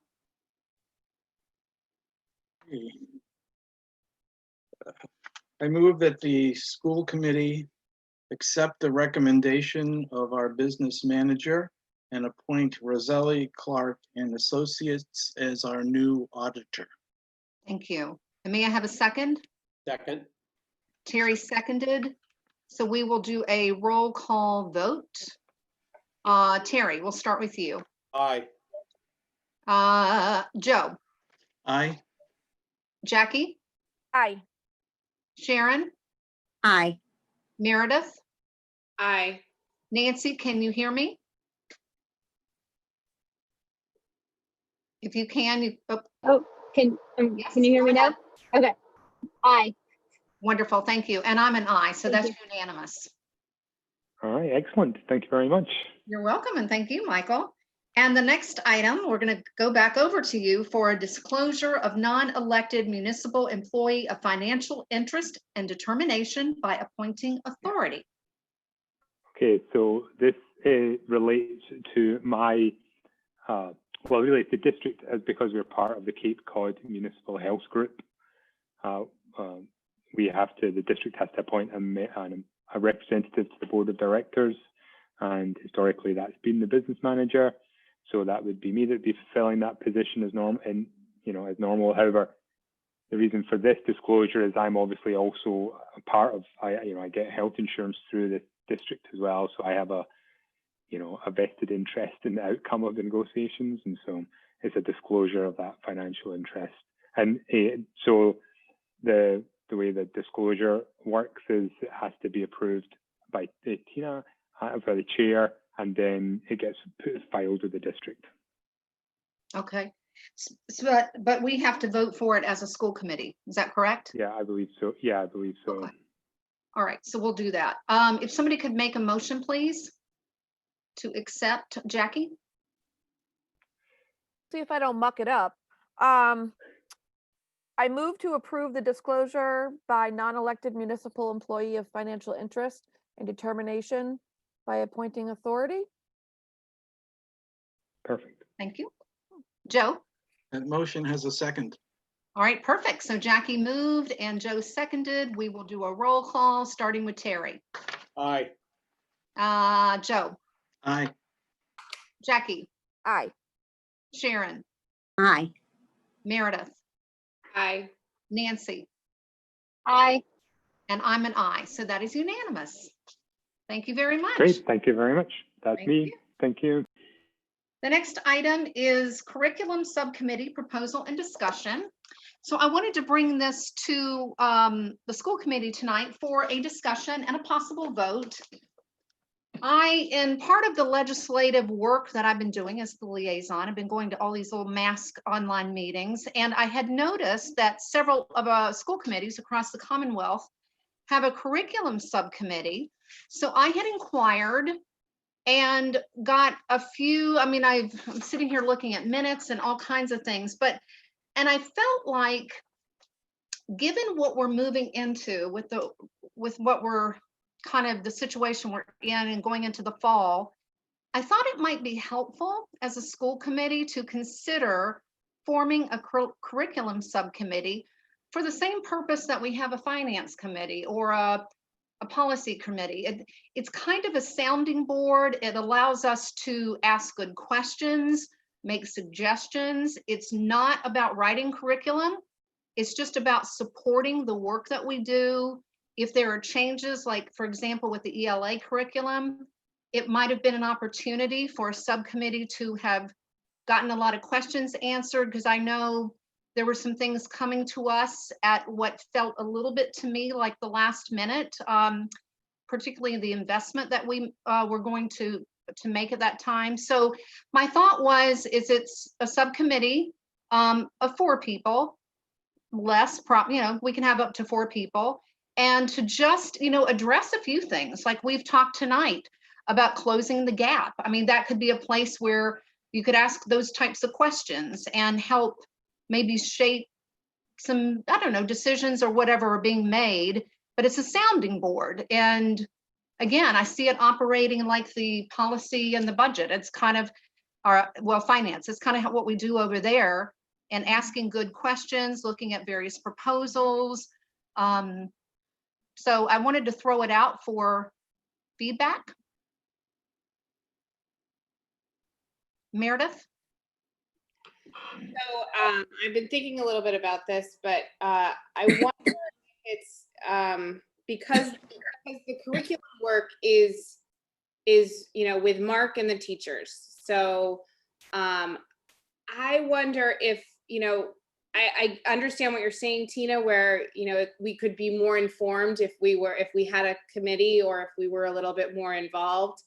But I wonder if we look at it more as a liaison where we can reach out to Mark, or if, you know, if we come to a place where he's reviewing new curriculum, we can be a part of that conversation, but more as a liaison instead of a self-standing subcommittee, if that Yep. makes Good suggestion. sense. Yeah. Joe? I think this is important to bring up. I'm glad it's on our agenda. I'm glad we're talking about it. It goes towards defining who and what we are as a school committee. How we resolve this discussion is going to say a great deal about how we perceive our function and how we act vis-a-vis our communities and the staff and administrators. Part of our job as a school committee is to set a budget and approve a budget and go through that ordeal. So we have a finance subcommittee, and we also want to liaison with the two boards of selectmen and the finance committees. That to me that's obvious, right? That just makes an awful lot of sense. You couldn't function without it. I'm very hesitant towards having the school committee get more involved in curriculum than it is already. Because the fact is we are involved. We get involved when there's a discussion about how to organize, let's say, our elementary schools in terms of science instruction. Those are curricular decisions, and we think about them pretty seriously, and we weigh in on that I think in a very good way. Regardless of what what the public might think and this or that, the committee took that job pretty seriously and thought about curriculum. English language arts, elementary school, that's a proposal that has to come to the school committee, and it can't be implemented without school committee agreement. So in that sense, we are involved properly in the curriculum. We approve initiatives, we approve overall direction, we approve overall policy, but the carrying out and the supervision, how much of that we should do, different school committees define it differently. It's a kind of grayish area. I would like to, I don't normally say this, but I'd like to acknowledge the status quo. I'd like to approve the status quo. I think our curricular work is going well. It's heading in the direction I think it should go. I refer once again to both the NEAS report and our strategic plan for for comments on our curricular work. Just one quick example and I'll stop. A long time ago, I was doing an interdisciplinary course with a friend of mine who was an American history teacher, and I was an English teacher. So, okay, that's pretty simple. Let's do American history and American literature and do an interdisciplinary course. It was a very good one. It was very successful. And some students took the initiative to come to the school committee to request to be on the agenda. And these students thanked the school committee for creating this course and providing them with the opportunity to have really helpful, good instruction that combined the disciplines, and somehow they said 1 and 1 was more than 2. It just really helped them a lot. And only one person on the school committee knew what they were talking about, and that's because this school committee member had his daughter in our 11th grade class. Nobody on the school committee knew what they were being complimented for. Didn't stop them from accepting the compliment and encouraging the students to continue their studies. And I thought that was absolutely proper. The This is an initiative the teachers took. We discussed it with our department heads, our administrators. These are the folks who really should be doing the work on curriculum. And because they're doing it well, I think we should let them continue doing it and taking up curricular initiatives as they come to us from time to time, actually on a regular basis. Thank you. Okay, thank you, Joe. Sharon. I've been interested in this for a long time because I feel like personally, I don't have an opportunity to do due diligence on stuff. I feel like things come up, we usually approve everything. It's not a question at all of that things aren't being done well, but I think it's a important thing for us to do for our community. When things come up like this, we make some big decisions on curriculum. Little decisions are not something about, related to school committee. I agree with Joe, but big decisions are, and that's why these school committees have this. Mask has always made that distinction on what is and what isn't. So I would be very supportive of having representatives, subcommittee, liaison, whatever, for this. Okay, thank you, Sharon. Jackie. I agree with Mr. Osceola, and I also agree with Ms. Henderson. I think that our place is not in curriculum detail wise. I think a lot of I think some of this stems from the curriculum we approved this year, but I think that at the core of it, it was the financial piece and not necessarily the great work that they'd done to get there. And I think a lot of that, and I know that Mark addressed this as well, but a lot of that had to do with communication. And I think that is just an area we can improve on. I think a liaison could work as that if, some years we're not purchasing a curriculum and there's not a group working on it. So that's why I'm not necessarily think we need a subcommittee for it. Plus, I think you're going to find that that's not our work to do. But I think that a liaison who maybe meets with that group has an opportunity and is invited to meet with that group, and that at certain times through the year, if we are looking to purchase a new curriculum, if they report back out to the school committee, and then the school committee can ask those questions so that, Mark isn't getting bombarded with all of our questions at once, and the team isn't. I think that would be a better way to go. So I guess I agree with Mr. Osceola that it's not really our place for curriculum, but I think a happy medium would be maybe a liaison. Okay, thank you. Terry. I echo the last three speakers. Normally, in other than budget balancing, curricular is the other heartbeat to a school committee's oversight. But clearly, I think it comes grassroots up. I think the vast majority of successful curricula comes within the buildings and within the purview, in our case, of Mark and his principals and the department heads. So I think that, especially in the light of what we're going through, I don't see any big problem having a liaison. But in the meantime, with what we're dealing with now, the pandemic, phase 1, 2, or 3, and when that begins to show itself with concerns, I think we'll really have to be focused. In the meantime, just like a lot of us did when we had issues regarding our misunderstanding of the budget, Mark's probably just a telephone call away, and the one of 8 of us could make an appointment and come in to get some clarification regarding a major, such as the language arts program, with Mark for an hour, rather than formalize it with 3 committee members, a once a month meeting with Mark, and then we got ourselves a mini curricula insight folks like we do the sub-finance. I think, though, in the meantime, staff and department heads and Mark, they've got a lot on their plate already. And if there's questions regarding major curriculum issues that are on our minds, I think individuals to pick up the phone and call Mark and go in and within an hour, I think we'd all leave feeling we understand what the issue is. Okay, thank you.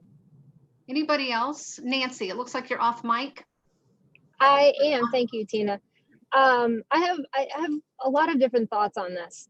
I appreciate you bringing it up as well, because I know that as a school committee, that is one of our jobs, is to approve curriculum. And I also think it's kind of awkward because I am not a curriculum specialist. So why am I in the role as one of 8 to approve a curriculum? I go back to the Math and Focus from a couple of years ago. Where was I in my knowledge base an appropriate person to approve the change in that specific curriculum other than financial? So I look at that perspective and I say it's not really our place to decide if Math and Focus versus the other math curriculum that was part of the conversation, which would be more appropriate, again, other than the financial piece. But then I also go back to, Tina, what you first said when you brought this up. You mentioned, almost a direction of a curriculum, if I remember correctly, what you would like to see. And if I remember correctly, you mentioned something about, like a diversity curriculum and things you'd like to see. And I think that piece would be an interesting conversation for us to have, but I think that could be tied into where we go with strategic plan in the future and our school committee goals and what we would, hope to see. Because again, I agree with the previous speakers who said, we have an amazing administration and a curriculum director, and he makes all of these meetings happen. And I'm not sure it's exactly our place to be a part of those. I think what has happened in the past has actually been done well, where the people who are in the trenches, the teachers and the administrators, they have those conversations, make those decisions, and bring them to us for a final answer. So I kind of have mixed opinions on it. So I'll stop there for now. Okay, thank you. Anybody else?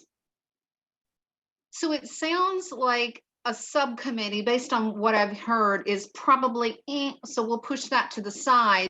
But I have heard some interest for a liaison. So I don't know at this point if somebody wants to make a motion to consider a liaison, or do we just want to drop this and move on? Sharon. So I have been the representative on the wellness committee, and I've been, and one of these things on here doesn't say SEL, but I was the representative on the SEL also. I don't know if that dropped off a couple years ago. I haven't gone in the past year, but those have been representatives. We never voted for those things, but they are there. To me, I just feel very strongly that I don't personally get enough information. I think I'd be more supportive and more apt to feeling comfortable if somebody asks me about these things. I also hear what Nancy's saying.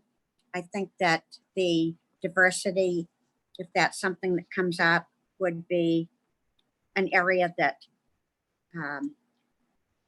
would be great to do. Might count as our in-service. Okay, thank you. Let me, Joe, before I call on you, Dr. Carpenter, for the strategic planning, I know that there was a committee who formed it. Does that committee meet, or is it just an ad hoc, or?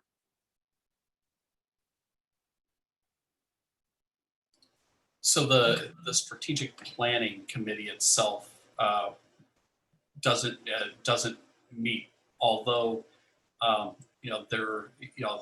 there are multiple committees that Mark oversees that meet with regard to very different aspects of of the curriculum. But we'll pull together at the end of this strategic planning process, we'll pull together the next strategic planning steering committee to launch the next one. I think after the strategic plan gets developed, ultimately it's this committee that we keep bringing the strategic plan and its progress back to. Okay, thank you. Yes, Mark, I definitely want to hear from you, and I should. Joe, but you had your hand up, so let me call Let me you. let me defer to our Director of Curriculum Instruction Assessment, and if necessary, I might add what I wanted to add, but I think his intervention is timely. Okay, wonderful. Mark Smith. Thank you. So again, Mark Smith, Director of Curriculum Instruction and Assessment. I would first, to Terry's point, anybody who has a question, feel free to reach out to me. I'd be happy to answer them and spend as much time helping people understand as they need. And then just for a sense of sort of the structure, I don't have like the wellness committee, like an ongoing curriculum committee, because it's like there's only one curriculum only position in the district, and that's mine. It's more project specific. So when we were looking for the ELA committee, we formed the ELA curriculum, we formed a committee for that. When like previously, Carla had a committee formed to look and decide for the for the math curriculum. I've got a team of teachers this summer that are going to be looking at elementary assessments on sort of what we want to do specific to trying to identify what learning loss we might have had in the spring going into the fall. So that's like a committee. So there's sort of project specific themes versus having something that meets every month. Because, once the ELA task force was through its part of selecting or making the recommendation for what we wanted to select, then we might have shifted into an implementation team. But then after that, once it was in place, we didn't need to necessarily have a team anymore. So anyways, I guess that's just sort of I'm happy to support in whatever way I can. There isn't a standing committee for somebody to be a part of, at least from sort of my structure standpoint. It's project based as we're moving forward with particular needs. So if we were to identify, by example, we needed a new high school social studies curriculum, and again, just by example, then we would form a team to work through that project. Okay, thank you, Mark. And Joe, back over to you if you had a follow-up. Yeah, thank you.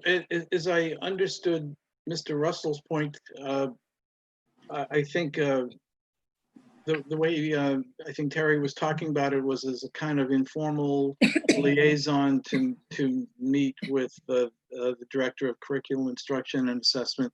And I think that would be fine. I think that would be terrific. In fact, I think it's really about all we need to do.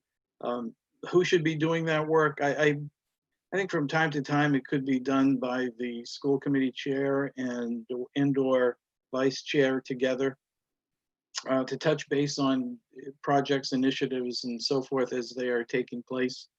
Some of the questions that could be discussed are items that have been brought up in the NEASC report as suggestions for ongoing work, like common assessments in like courses that occur in the high school.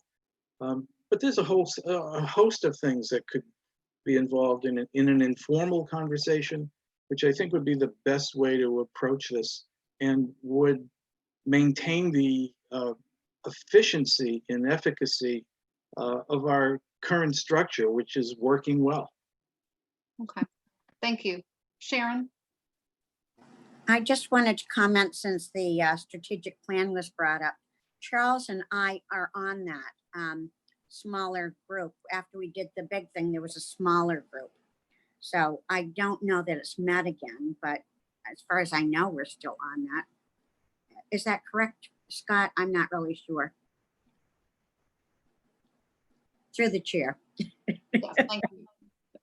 Yeah. Yes. So yes. Okay, any other comments about this?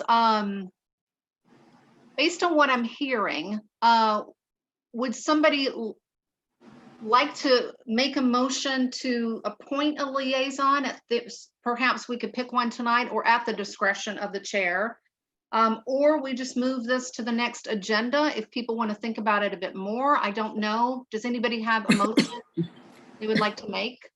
Sharon? I would like to make a motion that we do have one or two liaisons to the any committees that Mark sets up. That might be as simple as talking with Mark, or it might be going to meetings. It just depends what there may be not much interest in certain things and others, I don't. So that's my motion. That one or two people serve on as liaisons. Okay, I think it has to be specific. Jackie? Could I suggest that Sharon modify her motion to say Oh, yes. she Yes. moves to approve a curriculum liaison for the school committee? For Or one. add it. Okay. If you could amend that, Sharon. Thank you. Thank you for the help. I do appreciate that.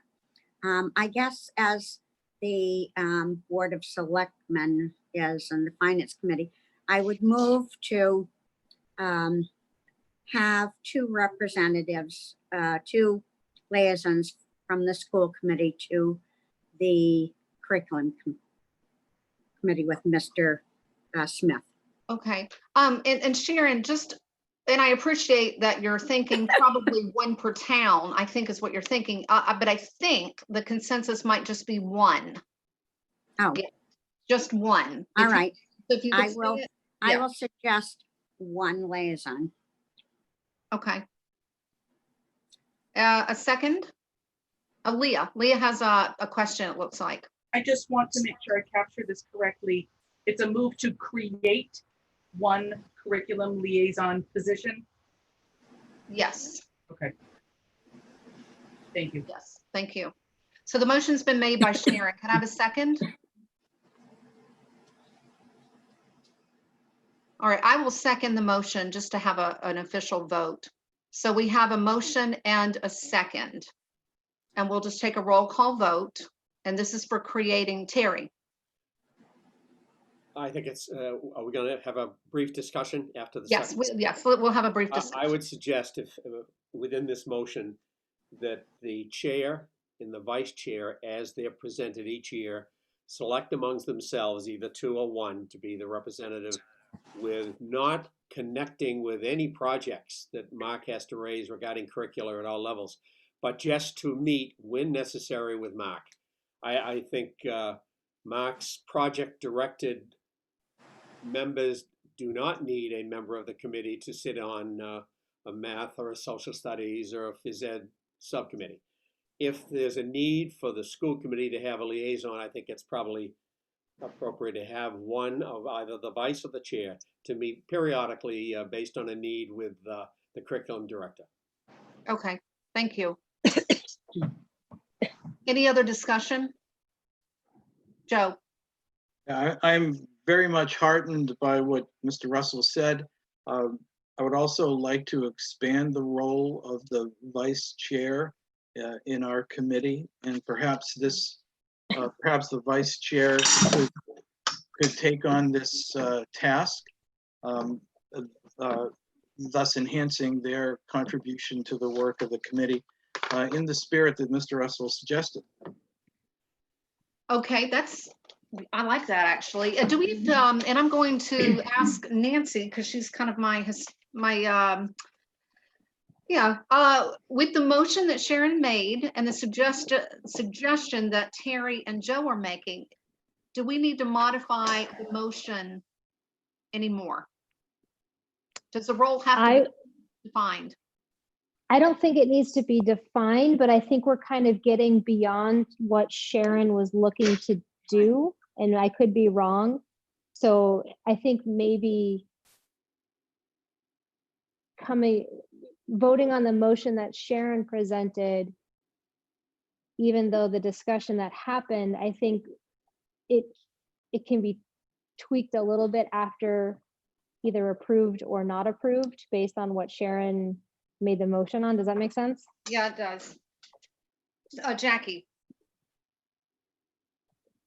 Yeah, I was gonna say that the intention, I think, of Sharon's motion is that we want a curriculum liaison. And that's what the motion is. yes. And then that's what we need to approve or not approve. Beyond that, discussion needs to be just developing what that role is. Because I think you need to specify what that role is, or you're gonna get in Mark's way, you're gonna get in the process's way. And that's not what the intention is. So I think a later discussion or tonight, whatever, we need to develop what that liaison's job actually is, to have a definition. And that would be helpful. I would agree. Nancy? So I kind of look at it as for a liaison.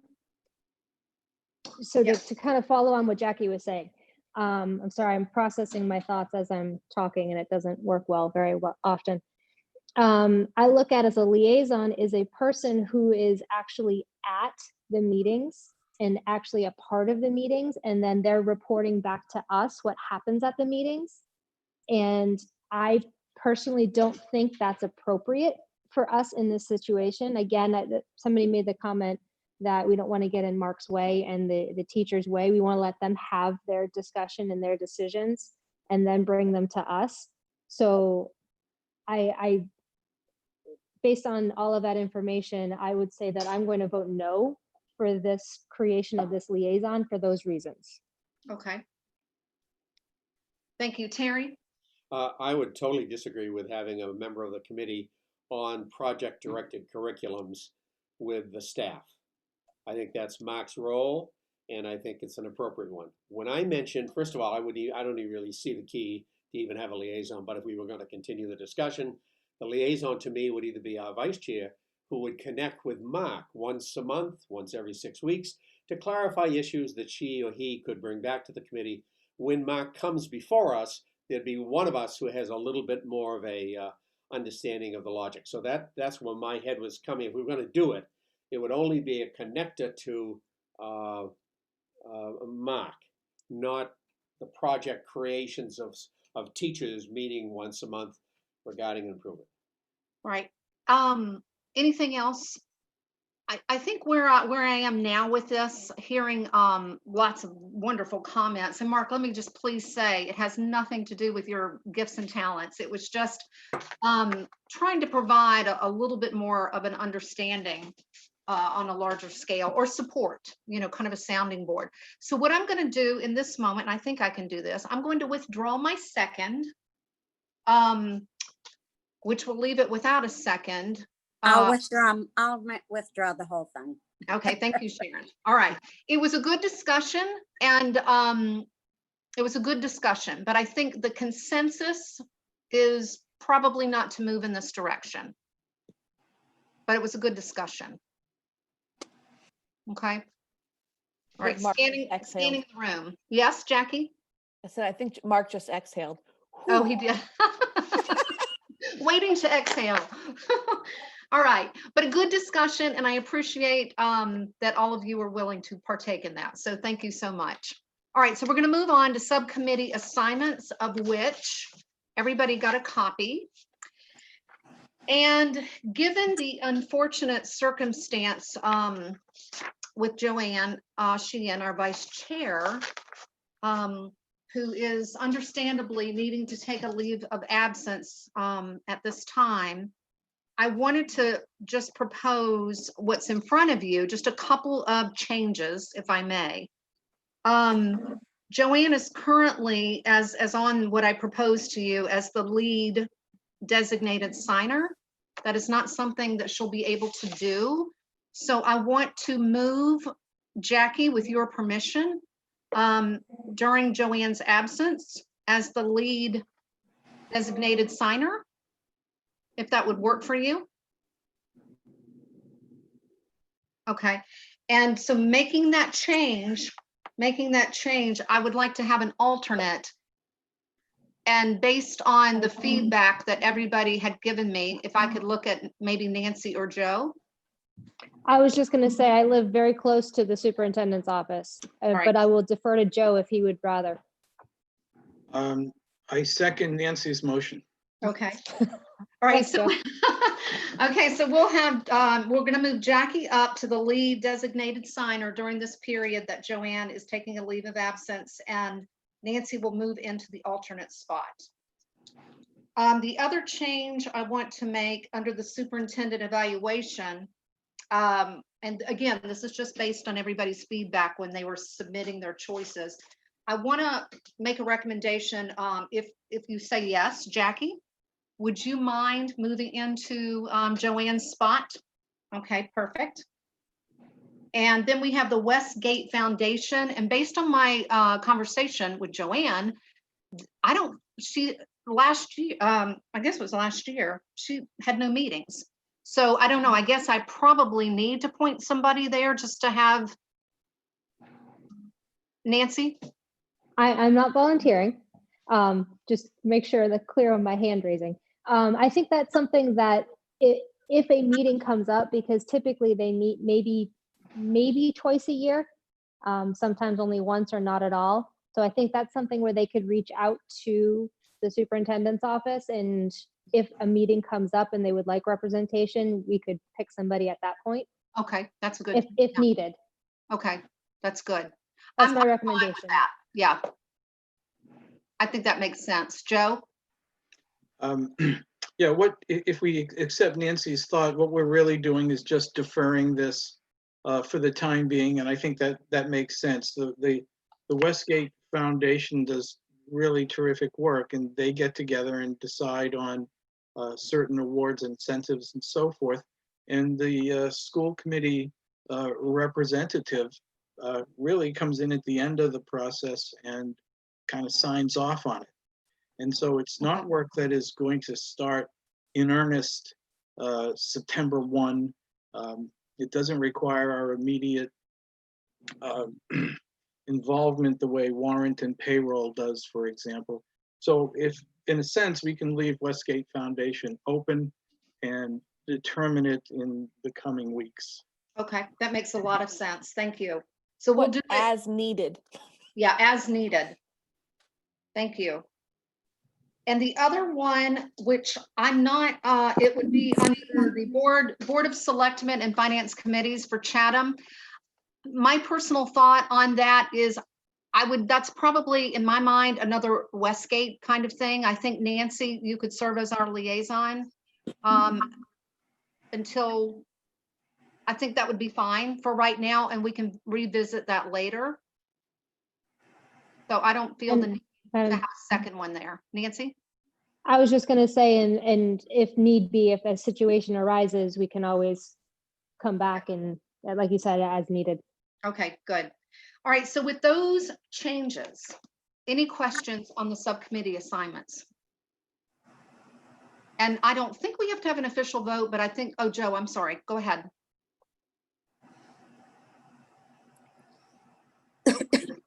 There I go. Okay, I hit the 4 white squares, which was underneath the mute. I think I was almost out of this whole meeting. Just a couple things. One is about policy subcommittee. I don't think we need to have, I don't think it's necessary for us to have 5 people involved in the policy subcommittee. I think we can have one can be taken out. And of course, everybody will look at this and say, wait a minute, Joe, there's only 4 names listed. But yeah, and I'm aware of that. Come on, guys, give me a break. The fact is that the policy subcommittee has the direct and necessary participation of the Director of Student Services, who is present at every meeting and provides us with a great deal of information and direction. So essentially, because the Director of Student Services is present in these meetings, we essentially have 5 people. And personally, I don't think we need that many. I think we can eliminate one policy subcommittee position. And I think we do well, I think we would do just as well with 3. I wouldn't mind dropping myself. I don't think I'm doing anything particular there that others can't do. And but also note that the Cape Cod Collaborative, of which I'm the representative, I think one of our previous reps was Mr. Russell on the Cape Cod Collaborative. But they have, so the collaborative has its own subcommittees as well. They have a executive director review committee, a finance committee, a transportation committee. They're looking for a new school site, so there's a site committee. They're doing a mission statement strategic plan subcommittee. All those are coming up starting in September.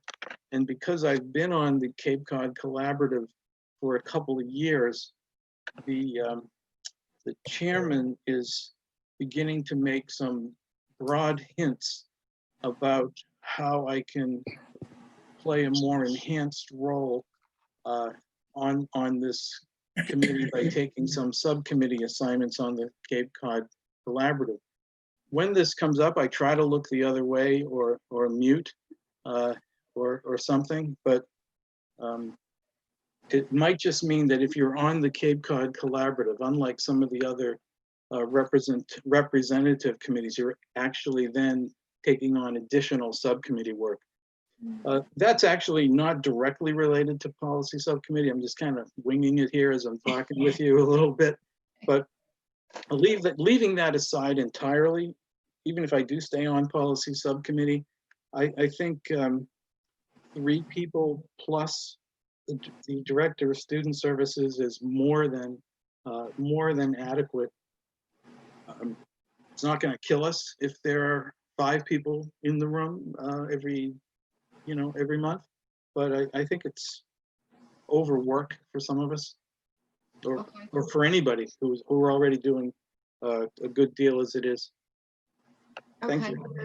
Thank you, Joe. Anybody on from last year's policy subcommittee have any thoughts about what Joe said about taking one person off? Sharon? I wouldn't have recommended it, but since Joe did, I think it's okay. I think that if we are going to take one off, it's better that it's somebody from Chatham, because we're so there's so many people we're representing from Harwich, but I don't have any problem with that. Okay. Meredith, you were on policy last year. Do you have any thoughts? I think it would be okay to just have 3, especially because Melissa's there and she's such an active part of the conversation that. Okay.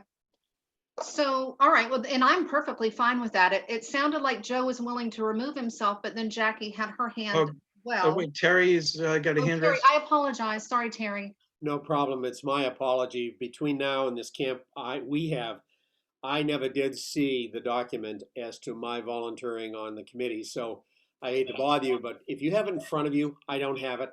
What I volunteered for was what it is. If there's anything different, I could respond.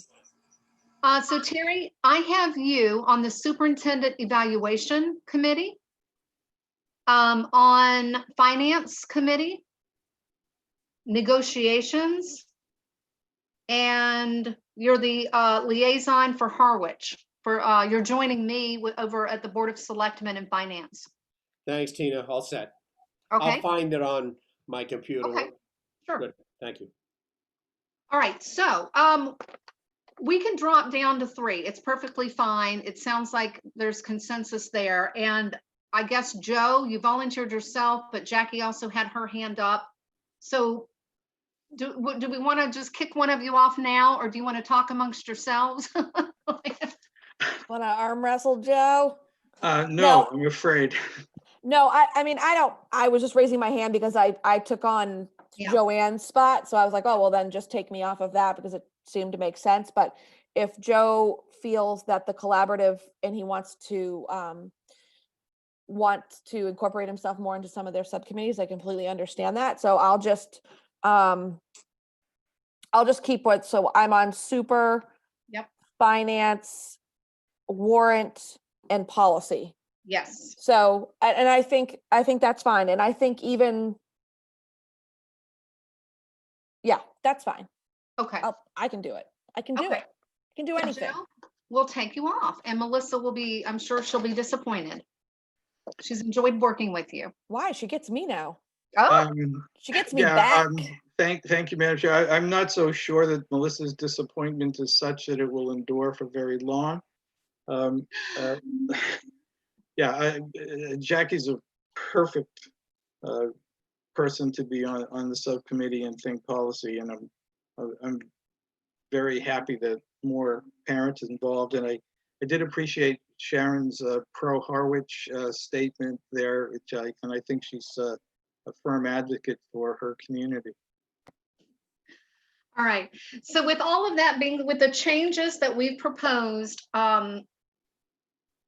without any objection, I'd like to just move this forward unless you feel like we need a formal vote. But as the chair, I would just like to move it forward without objection. Good? All right, perfect. So we're going to move that on with the changes, and I will, Leah and I will clean that up a little bit, and we'll send out a nice clean copy. Next item is school committee workshop. So every summer, pretty much historically, from what I understand, there is a workshop for the school committee. It's typically early August, but given everything that's been going on, I wanted to put it on the agenda. And also given Joanne's circumstances, I wanted to open it up for discussion to see if you talk a little bit about dates. If we want to push that into the fall, do we want to consider August 20th? There is kind of a meeting schedule that was sent out with your packet, so you have an idea of what's coming up. But I wanted to throw it out for discussion to, I don't know if we want to pick a date tonight or if we want to think about it. It is, it's July 23rd. So if we're looking at August, we probably need to pick something. But if we can push it off until September, until we get through the reopening, we can do that too. So I'll open it up for discussion about the workshop. Dr. Carpenter. I think my suggestion is you might want to push it. I'm just a little concerned that we might need more of a regular session meeting on the 20th, given the myriad of issues that we might need to wrestle with between now and then. I think reopening schools is going to be, maybe one of the more challenging tasks that this administration and the school committee has faced in years. So I'd suggest maybe the workshop might need to wait till after we launch a school year. Okay. Point taken. Any other comments? Does anybody feel a pressing need to pick a date tonight, or can I just move this to next agenda? Okay, so why don't we do that? Kind of reading the room. We're going to just move that item, Leah, over to the next agenda, and we'll discuss it again. Give everybody a couple of weeks to think about it, but it won't be in August for the reasons Dr. Carpenter just stated. All right, that last item in section E, format of future school committee meetings. So we are at a point, I think, where we have to have a discussion. We've been meeting via Zoom since, I don't even know, late March. And both boards of selectmen are now meeting in person, 6 feet apart, wearing, well, I guess some are wearing masks. And I want to open up a discussion tonight to see how you feel going forward, I guess for the rest of this year, calendar year, about meeting. Do we want to consider meeting in person? If we are asking our teachers and our staff to do that, do we want ourselves to be doing it? Do we want to stay on Zoom? So I'm just going to open it up for discussion. Sharon. I have never felt as good about our school committee meetings as I have since we've been Zooming. I can see everyone's face when we're in our little L shape or whatever shape that is we're in. I can't see everyone. And I think that it's likely the people at home can. I don't see any reason we would. It's not like we're teaching children. It's, if you want to liken this to anything, it would be more like a teacher's meeting with the principal than actually teaching kids. But I think I'm very happy doing this. Okay, thank you. Jackie. Couldn't find my mouse. Okay, three things. One is I think that we don't need to make a decision on whether we may stay Zoom or go back to school necessarily. I think that when the time comes and we ask our teachers and our admin and our students to go back to school, at that time is when we go back to live meetings in the library. I think that there's no problem having Zoom meetings up until that point, and or if we end up having to teach remotely, then we do the same. I think we need to be on whatever page we're asking everyone else to be. I will echo Sharon that one of my observations about the Zoom meetings has been, I feel like we've had more people attend. I think it opens it up, and I think the whole world of using our media differently and more resourcefully has happened. So what I would suggest is that when, not if, when we go back to our live meetings in the library, if there is a way to also have a, like maybe Jim works the Zoom meeting where other people can attend, somehow it, I'm not a techie, so somehow how it integrates so people can participate in our meeting live so that they can talk at public comment, which is not an option right now when we're actually in the library. So somehow incorporating that piece, because I do think a lot more people attend this way. And I think where we have such pressing issues coming up, I would hope to see more people. So I don't want to discourage people from attending our meetings just because we've gone to in person again. So I'd like to find a way to incorporate the technology as much as possible moving forward. But I do think that I'm fine with Zoom meetings for now, but as soon as everyone's back in the building, if they're back in the building or when they're back in the building, we should be back in the building. Okay, thank you, Jackie. Terry. I fully agree with Jackie's logic there. In addition to the other thing, as we progress into our whatever plan seems best in Labor Day weekend when or whatever we launch into it, our physical presence, there's some, just as we say with classroom teachers, there's a certain magic and dynamic that takes place with or without masks that I would promote. It also gives us the opportunity, if we head in that direction, that as things progress with our kids coming in or not, I think by that time there may be issues that we would like them to come to us as a committee live. So despite how effective this was, especially for me, I would suggest we wait till early September, and as the school opens with whatever plan we make, we take a second look at when do we go live. Okay, thank you. Scott, the superintendent, please. Yeah, I'll provide my 2 cents. I think the committee needs to keep in mind that you ultimately set the tone for the district. And this week, I very deliberately brought my team together in the library with masks. It was funny how social media went, and by the end of that first day, the commissioner's office picked up our social media feed, and next thing you know, it's like the Monomoy administrative team meeting in the library face to face with masks, 6 feet apart. It wasn't just our administrative team, it was all of our nurses, our team chairs as well. Ends up being featured, sort of the picture of the week, for the commissioner's, weekly newsletter. I think it's really important, and I feel very strongly about this, that I would strongly recommend that starting with our next school committee meeting, we begin to meet in person if the expectation is that we want to see schools reopening, again, it's a tone that we set as leaders. And at the end of the day, this committee are the ultimate leaders of our school district. And again, we set the tone. I'd encourage us to be 6 feet apart, wearing masks, and I think meeting virtually and being able to be in my home office and at the moment not wearing a tie, which I may never wear again, is convenient. I think we need to keep in mind our role and how important that tone is that we set. Thank you. Let's see, let me get Nancy.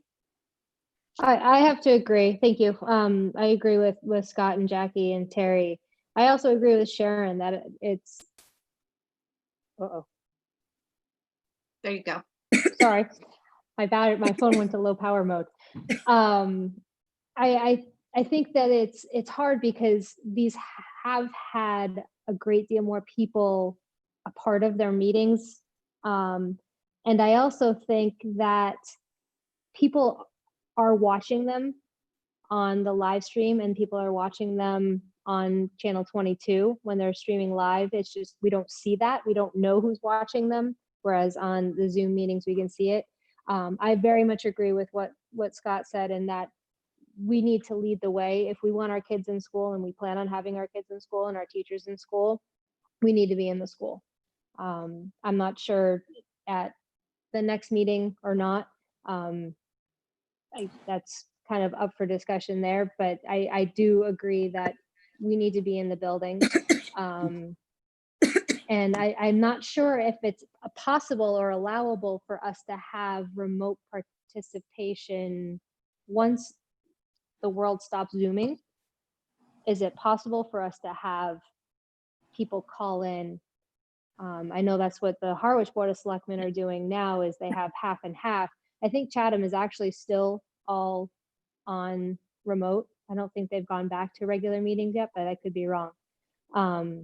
I thought the meeting that I watched, they were still remote, but I'm not sure if it's allowed to do a combination once the governor's order is over. But I think it would be great, because I think it's great to have the remote participation. So bottom line, I agree that we need to get back in the schools if we're going to be having our kids and teachers in the schools. Okay, Nancy, thank you. Jackie? Echo everybody. Probably about partway into my being chair this past year, a very smart man who has really good hair tonight said to me, geez, Jackie, wouldn't there be a way that if a school committee member were not able to attend the meeting, but were somewhere where they could remotely attend the meeting, would that be a thing? And then Mr. Osceola, did COVID happen and we're all Zooming. So when I think about this, I also think about the possibilities for somebody's living on a Thursday night to go away for a long weekend, but there's somewhere where they can still attend the meeting like this. Because if this is okay, if there's a legitimate reason why they're not going to be there, but still want to attend and participate, which is the most important piece. And especially if we're trying to maybe incorporate our audience into attending remotely, which it was my last thought was maybe it is just the school committee who meets, but the public can still communicate with us through remote. I mean, are we opening the doors to the public? I guess is the question. So kind of those are my three things, thinking like, yes, absolutely, we need to pave the way. Second, if a school committee member maybe doesn't feel comfortable coming back to the meetings right away, or is away and needs to attend remotely, is that a possibility? And three, are we going to be opening it to the public when we go back, and or can it still be available remotely for the public, even moving forward? Thank you. Sharon? I was hoping this wouldn't have to come up, but since I honestly didn't know we were going to be talking about that, and I thought there'd be more people that wanted to do this remotely, but I have a disability and I cannot, my doctor is allowing me to meet and do things outside, but I'm not at this point allowed to be because of my lung problem. I'm not allowed to be in any place inside, even masked with people. So I don't like to do it a different way, but if we aren't going to stay as a group this way, I'd need to do this on Zoom and, you know, have it just like we're doing now. Thank you, Sharon. Meredith, did you have your hand up? Just kind of echoing everybody, but I think that, you know, one of the big questions is it possible to do kind of a hybrid model of the meetings? So I don't know if that's a question for Jim Birchfield or it probably is. But just to see if, you know, if a school committee member can't attend, could they, you know, attend remotely? And if, you know, a community member wants to attend, could they do it remotely? I think that we need to know if that's even possible first. Okay, thank you. And Jim, before I go to you, Joe, go ahead. On remote participation by individuals, legally it's allowed, technologically it's possible, and sometimes it's desirable because somebody who has a cold or is sneezing and might be reluctant to attend a meeting can still participate from home via Zoom or some other means. And sometimes that can be very important when we are assembling a quorum, particularly during flu season. I think first thing is safety first. Safety first. Even with the example that we can set for parents and students. Some of us here are of an age where we are in the danger zone for coronavirus. And not all of us, certainly not me, but I think safety, I'm lying. I'm just lying terribly there. I'll be 67 next month. But safety first. And to be quite serious, if I've been very healthy. I think if I contracted coronavirus, I think I'd get through it. But I would murder my wife. The health condition she has, if I were to bring home that disease, it would be the end of her life. There's no question in my mind about that. So that's uppermost in my mind. That's you know, that's even more important to me than serving on the school committee. That has to be my first concern. And I certainly don't want anybody on the committee to be worried, anxious, or fearful for their health and their safety. And I would like to bend or be flexible to someone's health concerns, just for all the obvious humane reasons. Although frankly, I love seeing you in person. I've enjoyed the live meetings. I think those are irreplaceable. I think Dr. Carpenter said magic. Well, yeah, at our best, I think we hit that. And I think there's much to be said for the live meetings, and I'm hoping to return to them as soon as possible, when it's safe. Thank you. Nancy, and then we'll have Jim maybe address the technology piece. Nancy?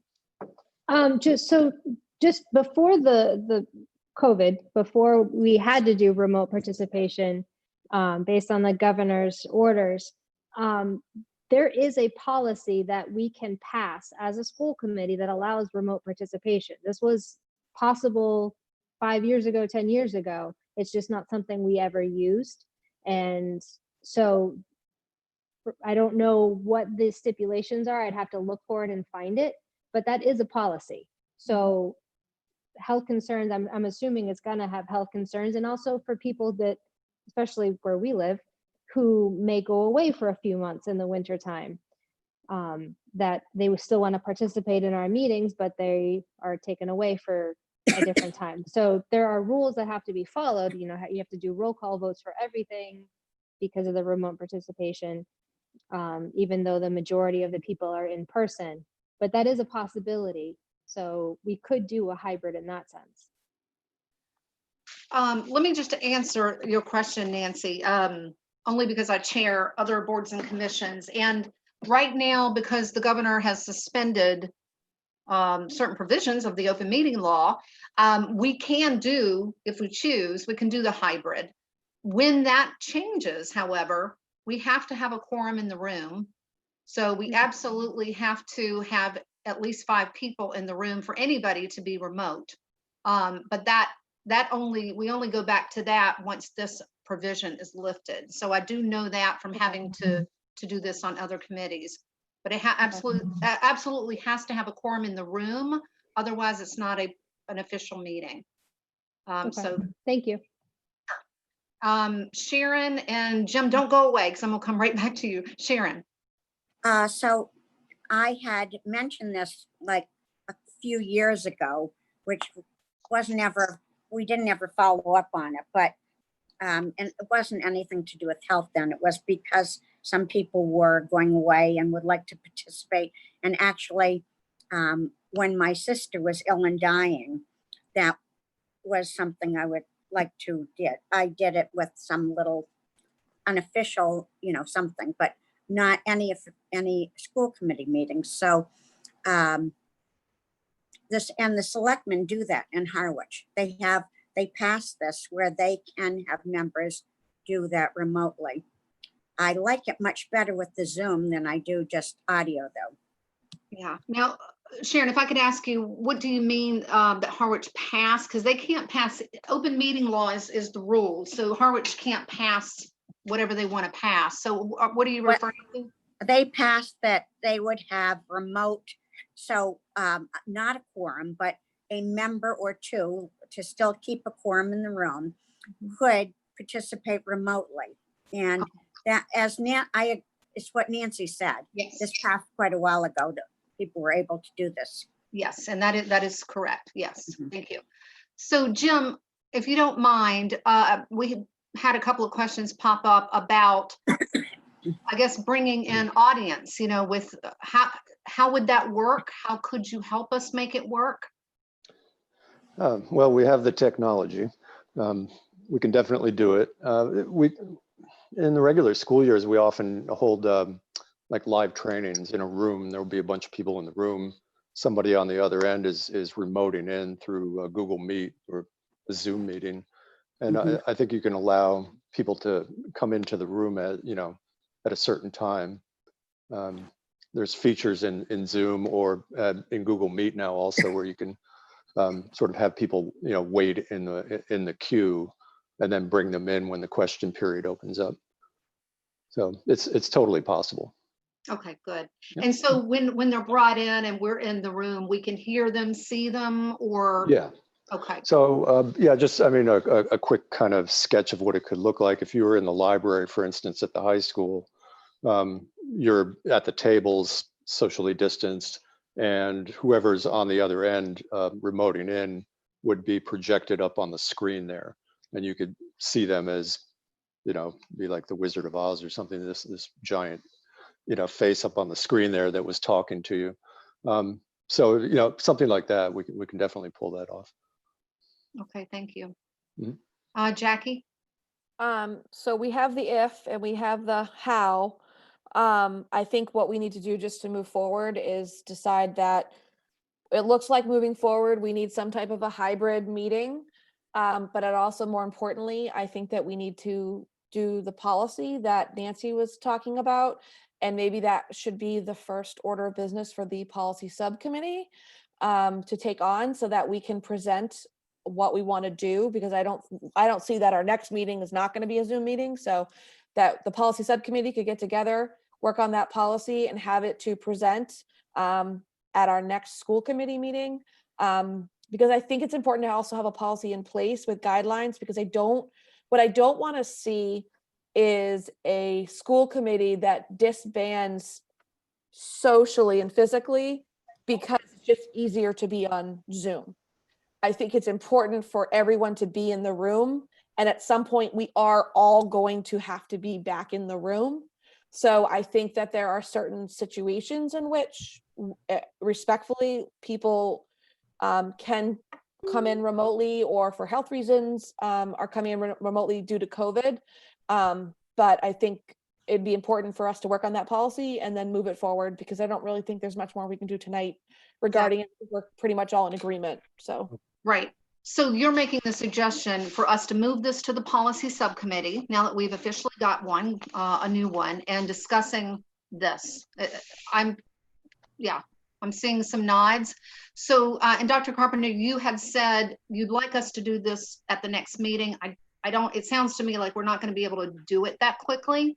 So, but we can move it to the subcommittee, and the subcommittee can bring a proposal to the next meeting of August 6th, which will be Zoom, until we make some type of decision.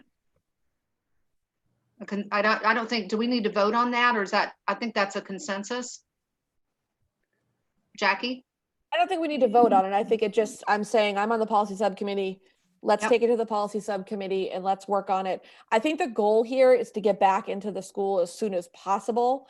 When I said, if we're expecting admin and teachers and students to go, we should be going. Our admin, as Dr. Carpenter said, is already there.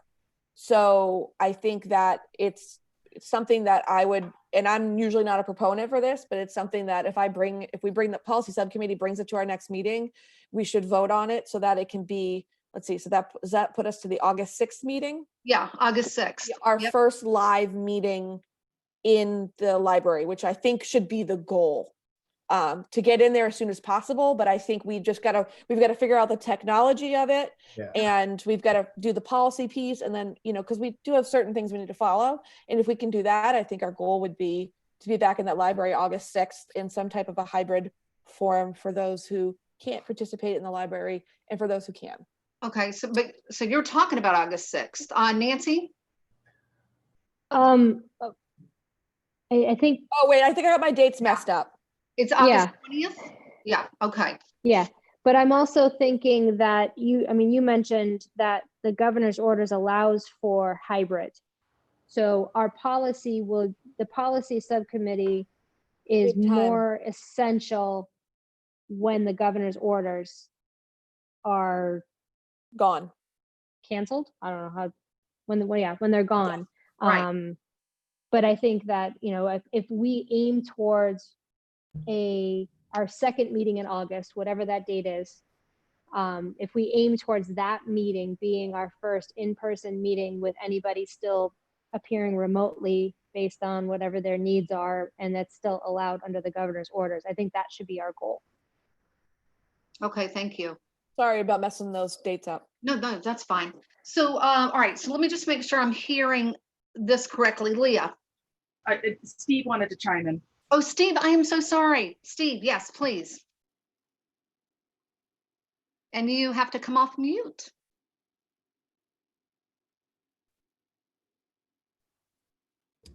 Can you hear me? Oh, there we go. So I was tuning in when you guys were talking about the hybrid model. So in order to get that working for like the live TV feed, I'll have to try to figure out how to take the Zoom meeting and intertwine it into my equipment so that the people are able to see the people on Zoom. So that might take a little while. I'd have to look at it to see exactly what is needed. And another issue might be, just thinking off the top of my head, with the students that run the meetings. I don't know what, I'm just thinking, we can socially distance in there. I think we got enough room, but I'm just, I lost some seniors too, so I haven't had a chance to recruit new students because we've all been out of school. So it might be slim pickings also. So just need a little time to try to get things together before we try doing this hybrid model. Just so, we can make it work well so that the audience can participate in the meetings too. Right. And Steve, thank you very much, because I was also thinking of the kids, and who was going to be in there. Would their parents be comfortable? You just don't know. So lots of things. Terry? In the light of what Steve just said, I'd suggest we kind of filled up some of our goals. We all would like to get back live, and using the next meeting, continue with the Zoom, and maybe Steve and Jim can give us an update in 2 weeks, in the That would be hopes that great. the next 2 weeks we can be in the library. That would be great. So Steve and Jim, that would be fabulous. I'll give you a couple of weeks and we can put you on the agenda to just kind of tell us what you can come up with. Yeah, that'd be great. Okay, perfect. Thank you very much. All right, so next meeting, August 6th, we'll be back here, just for clarification. Subcommittee reports. I don't think there's any, unless anybody's, I don't think there's anything. Okay. Moving into superintendent's report. I regret to tell you that everything I wanted to talk about was covered under the reopening of schools, so we could truncate that. Okay. Well, then that moves us down to the presentation of warrants. I did go and sign in Jillian's absence. I went because I was still the alternate from last time. So I went and signed everything this morning. So that's done. Michael, thank you for connecting me over there. Going forward, Jackie will be our signer, and Nancy will be the alternate until things change. So just for clarification, so everything is taken care of. We now move into the second public comment period. And I see Mr. Gruska, welcome. Thank you. Charles Gruska, 6 Teaberry Ave, Harwich. First of all, as a member of the public who takes great interest in the ongoings of the school committee and the work of the school committee, I would find it very convenient and helpful to be able to participate from home if that technology could be worked out. I don't know if that would increase audience participation in school committee meetings. I know it seemed to be very helpful for the last superintendent's forum for people to participate from home. But I know even as a retiree, I have a lot of things going on at home that make it difficult for me to catch the beginning of a meeting. I attend live in the event that I do have something that I wish to say or share as a member of the public. But I find following from home and having that opportunity to participate when the time is allowed is very convenient to getting a lot. I was able to follow the entire meeting tonight and also get a number of things done at home that needed to be done as well. Just that input. I had not had anything in mind with this meeting coming up to say this evening in public comment, but the discussion about the curriculum subcommittee of the school committee did prompt some comments on my part. While I would not see the school committee micromanaging the work of Mark and the curriculum department and the work of the teaching staff, and while an awful lot of curriculum is handed down directly from the state level, there still is an input of the community of the public schools where the community has a voice in curriculum, and school committee. We are the constituents of the school committee, and school committee are our voice to talk about what should be the curriculum in the schools. I've seen these curriculum committees in other communities particularly come to the fore on the topic of sex education, and has been a very big debate. Last year, that whole discussion about should the curriculum include world language or more science in the curriculum certainly had a lot of public sentiment brought in. Serving on the committee, the task force for the steering committee for the strategic planning, I know that the community forum that started that process, there was a lot of input from the community about what the content of the curriculum should be. And that was reflected in part of the strategic plan that came forward, particularly with regard to more practical living skills, civics, government, education, and that is in the strategic plan. So I think the strategic plan is dealing with that. As one who served on the task force, attended all the meetings, I've been waiting anxiously to see if the school committee was going to bring up at its meetings an agenda item to look at each of the 4 main goal areas of the strategic plan and receive a report, a progress report, because there were action plans for each of those areas, recommendations. Time has moved on where some that is in place. What I've been noticing is we often hear in other reports, well, this ties into the strategic plan, and I'm always pleased to hear that. Always pleased when Mr. Osceola points that out, who served on the committee as well with Joanne Sheehan and Sharon Stout. But I kind of function best when I say, you know, if that's the guiding plan for the district, wouldn't the school committee want to see each element of that plan reported on in terms of what is our progress before we move on to the next time frame where it's going to be time to put together a formation for developing the next strategic action plan. So I am particularly interested in the 4th goal area because that deals with curriculum matters and was going to look at how are certain things that the community talked about being integrated in the existing curriculum. If you go back to your strategic action plan, you'll see that in there as part of the activity.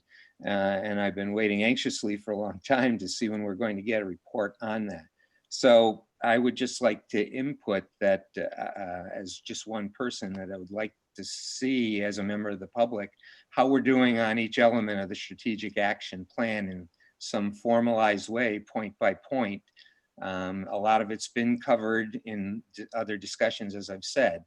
But I think it would also treat to what some of the work I've seen in other communities that curriculum committees of subcommittees do, because that really is in the strategic action plan and could be dealt with that way, at least for now, by the Monomoy School Committee. So for what it's worth, and I, again, always appreciate the opportunity to provide input to the committee as a member of the public. Thank you very much. We always appreciate your feedback. And Cindy Gushy. Yes. And just there you go. Yep. I just have a question for Scott. When you were talking about meeting dates, and you mentioned a meeting on August 10th, but that's not on the calendar. Are there going to be more than 2 meetings in August? The August, there's a school committee meeting in August, early August, that we were talking about just a few minutes ago. The 10th is when we have to submit to the state a detailed plan. So the initial plan, the draft that we have to submit at the end of this month is literally providing 1 paragraph explanations of what we would be doing in each one of these 3 versions that the state wants us to report out on. The larger plan that's been vetted and brought back to the school committee needs to get sent by the 10th. Okay, and how are you going to get, I just want to clarify, make sure I understand this. You're going to get community input at that time or after the 10th? No, before the 10th. We want to first go and talk with the MREA about the plan and get feedback and input, and with that, then go and communicate out to families for input. And we'll probably what's in our little draft is we'll also bring together a meeting of the joint school councils to to bring in those that mixed voice of staff administrators and parents into that dialogue as well. Okay, thank you, Scott. Thank you, Cindy. Anybody else from the public or outside of our school committee? All right, seeing none, we are at the end of our agenda. I will entertain a motion to adjourn. Terry. I thought, picking up as we began this evening's meeting, I wonder, and thanks for that, Tina, the memo regarding a thought on Joanne's issue that she's living with. My suggestion would be, as a school committee, that we identify a gift that in the form of maybe a plant, a rhododendron, a hydrangea, that we chip in and clear through you, Tina, and also Joanne, and make that sort of a lasting memory gift that they could plant at the home in Chatham. Thank you, Terry. And if you will check your email, I sent something, I don't know if it was this morning or yesterday, but I appreciate that because we're thinking along the same line. Thank you very much. Any other comments on before we have a motion to adjourn? All right, so motion to adjourn, please. Joe? Motion to adjourn. Second? Second. Sounded like Nancy. So Nancy seconded. We're going to do a roll call vote. Terry? Yes. Joe? I approve my motion. Meredith? Aye. Jackie? Yes. Nancy? Aye. Sharon? Aye. And I am an aye. So meeting adjourned at 9:27. Thank you all. And we'll Thank see you you. next time. Good night, all. All right, Good night, everyone. all. And everyone stay healthy.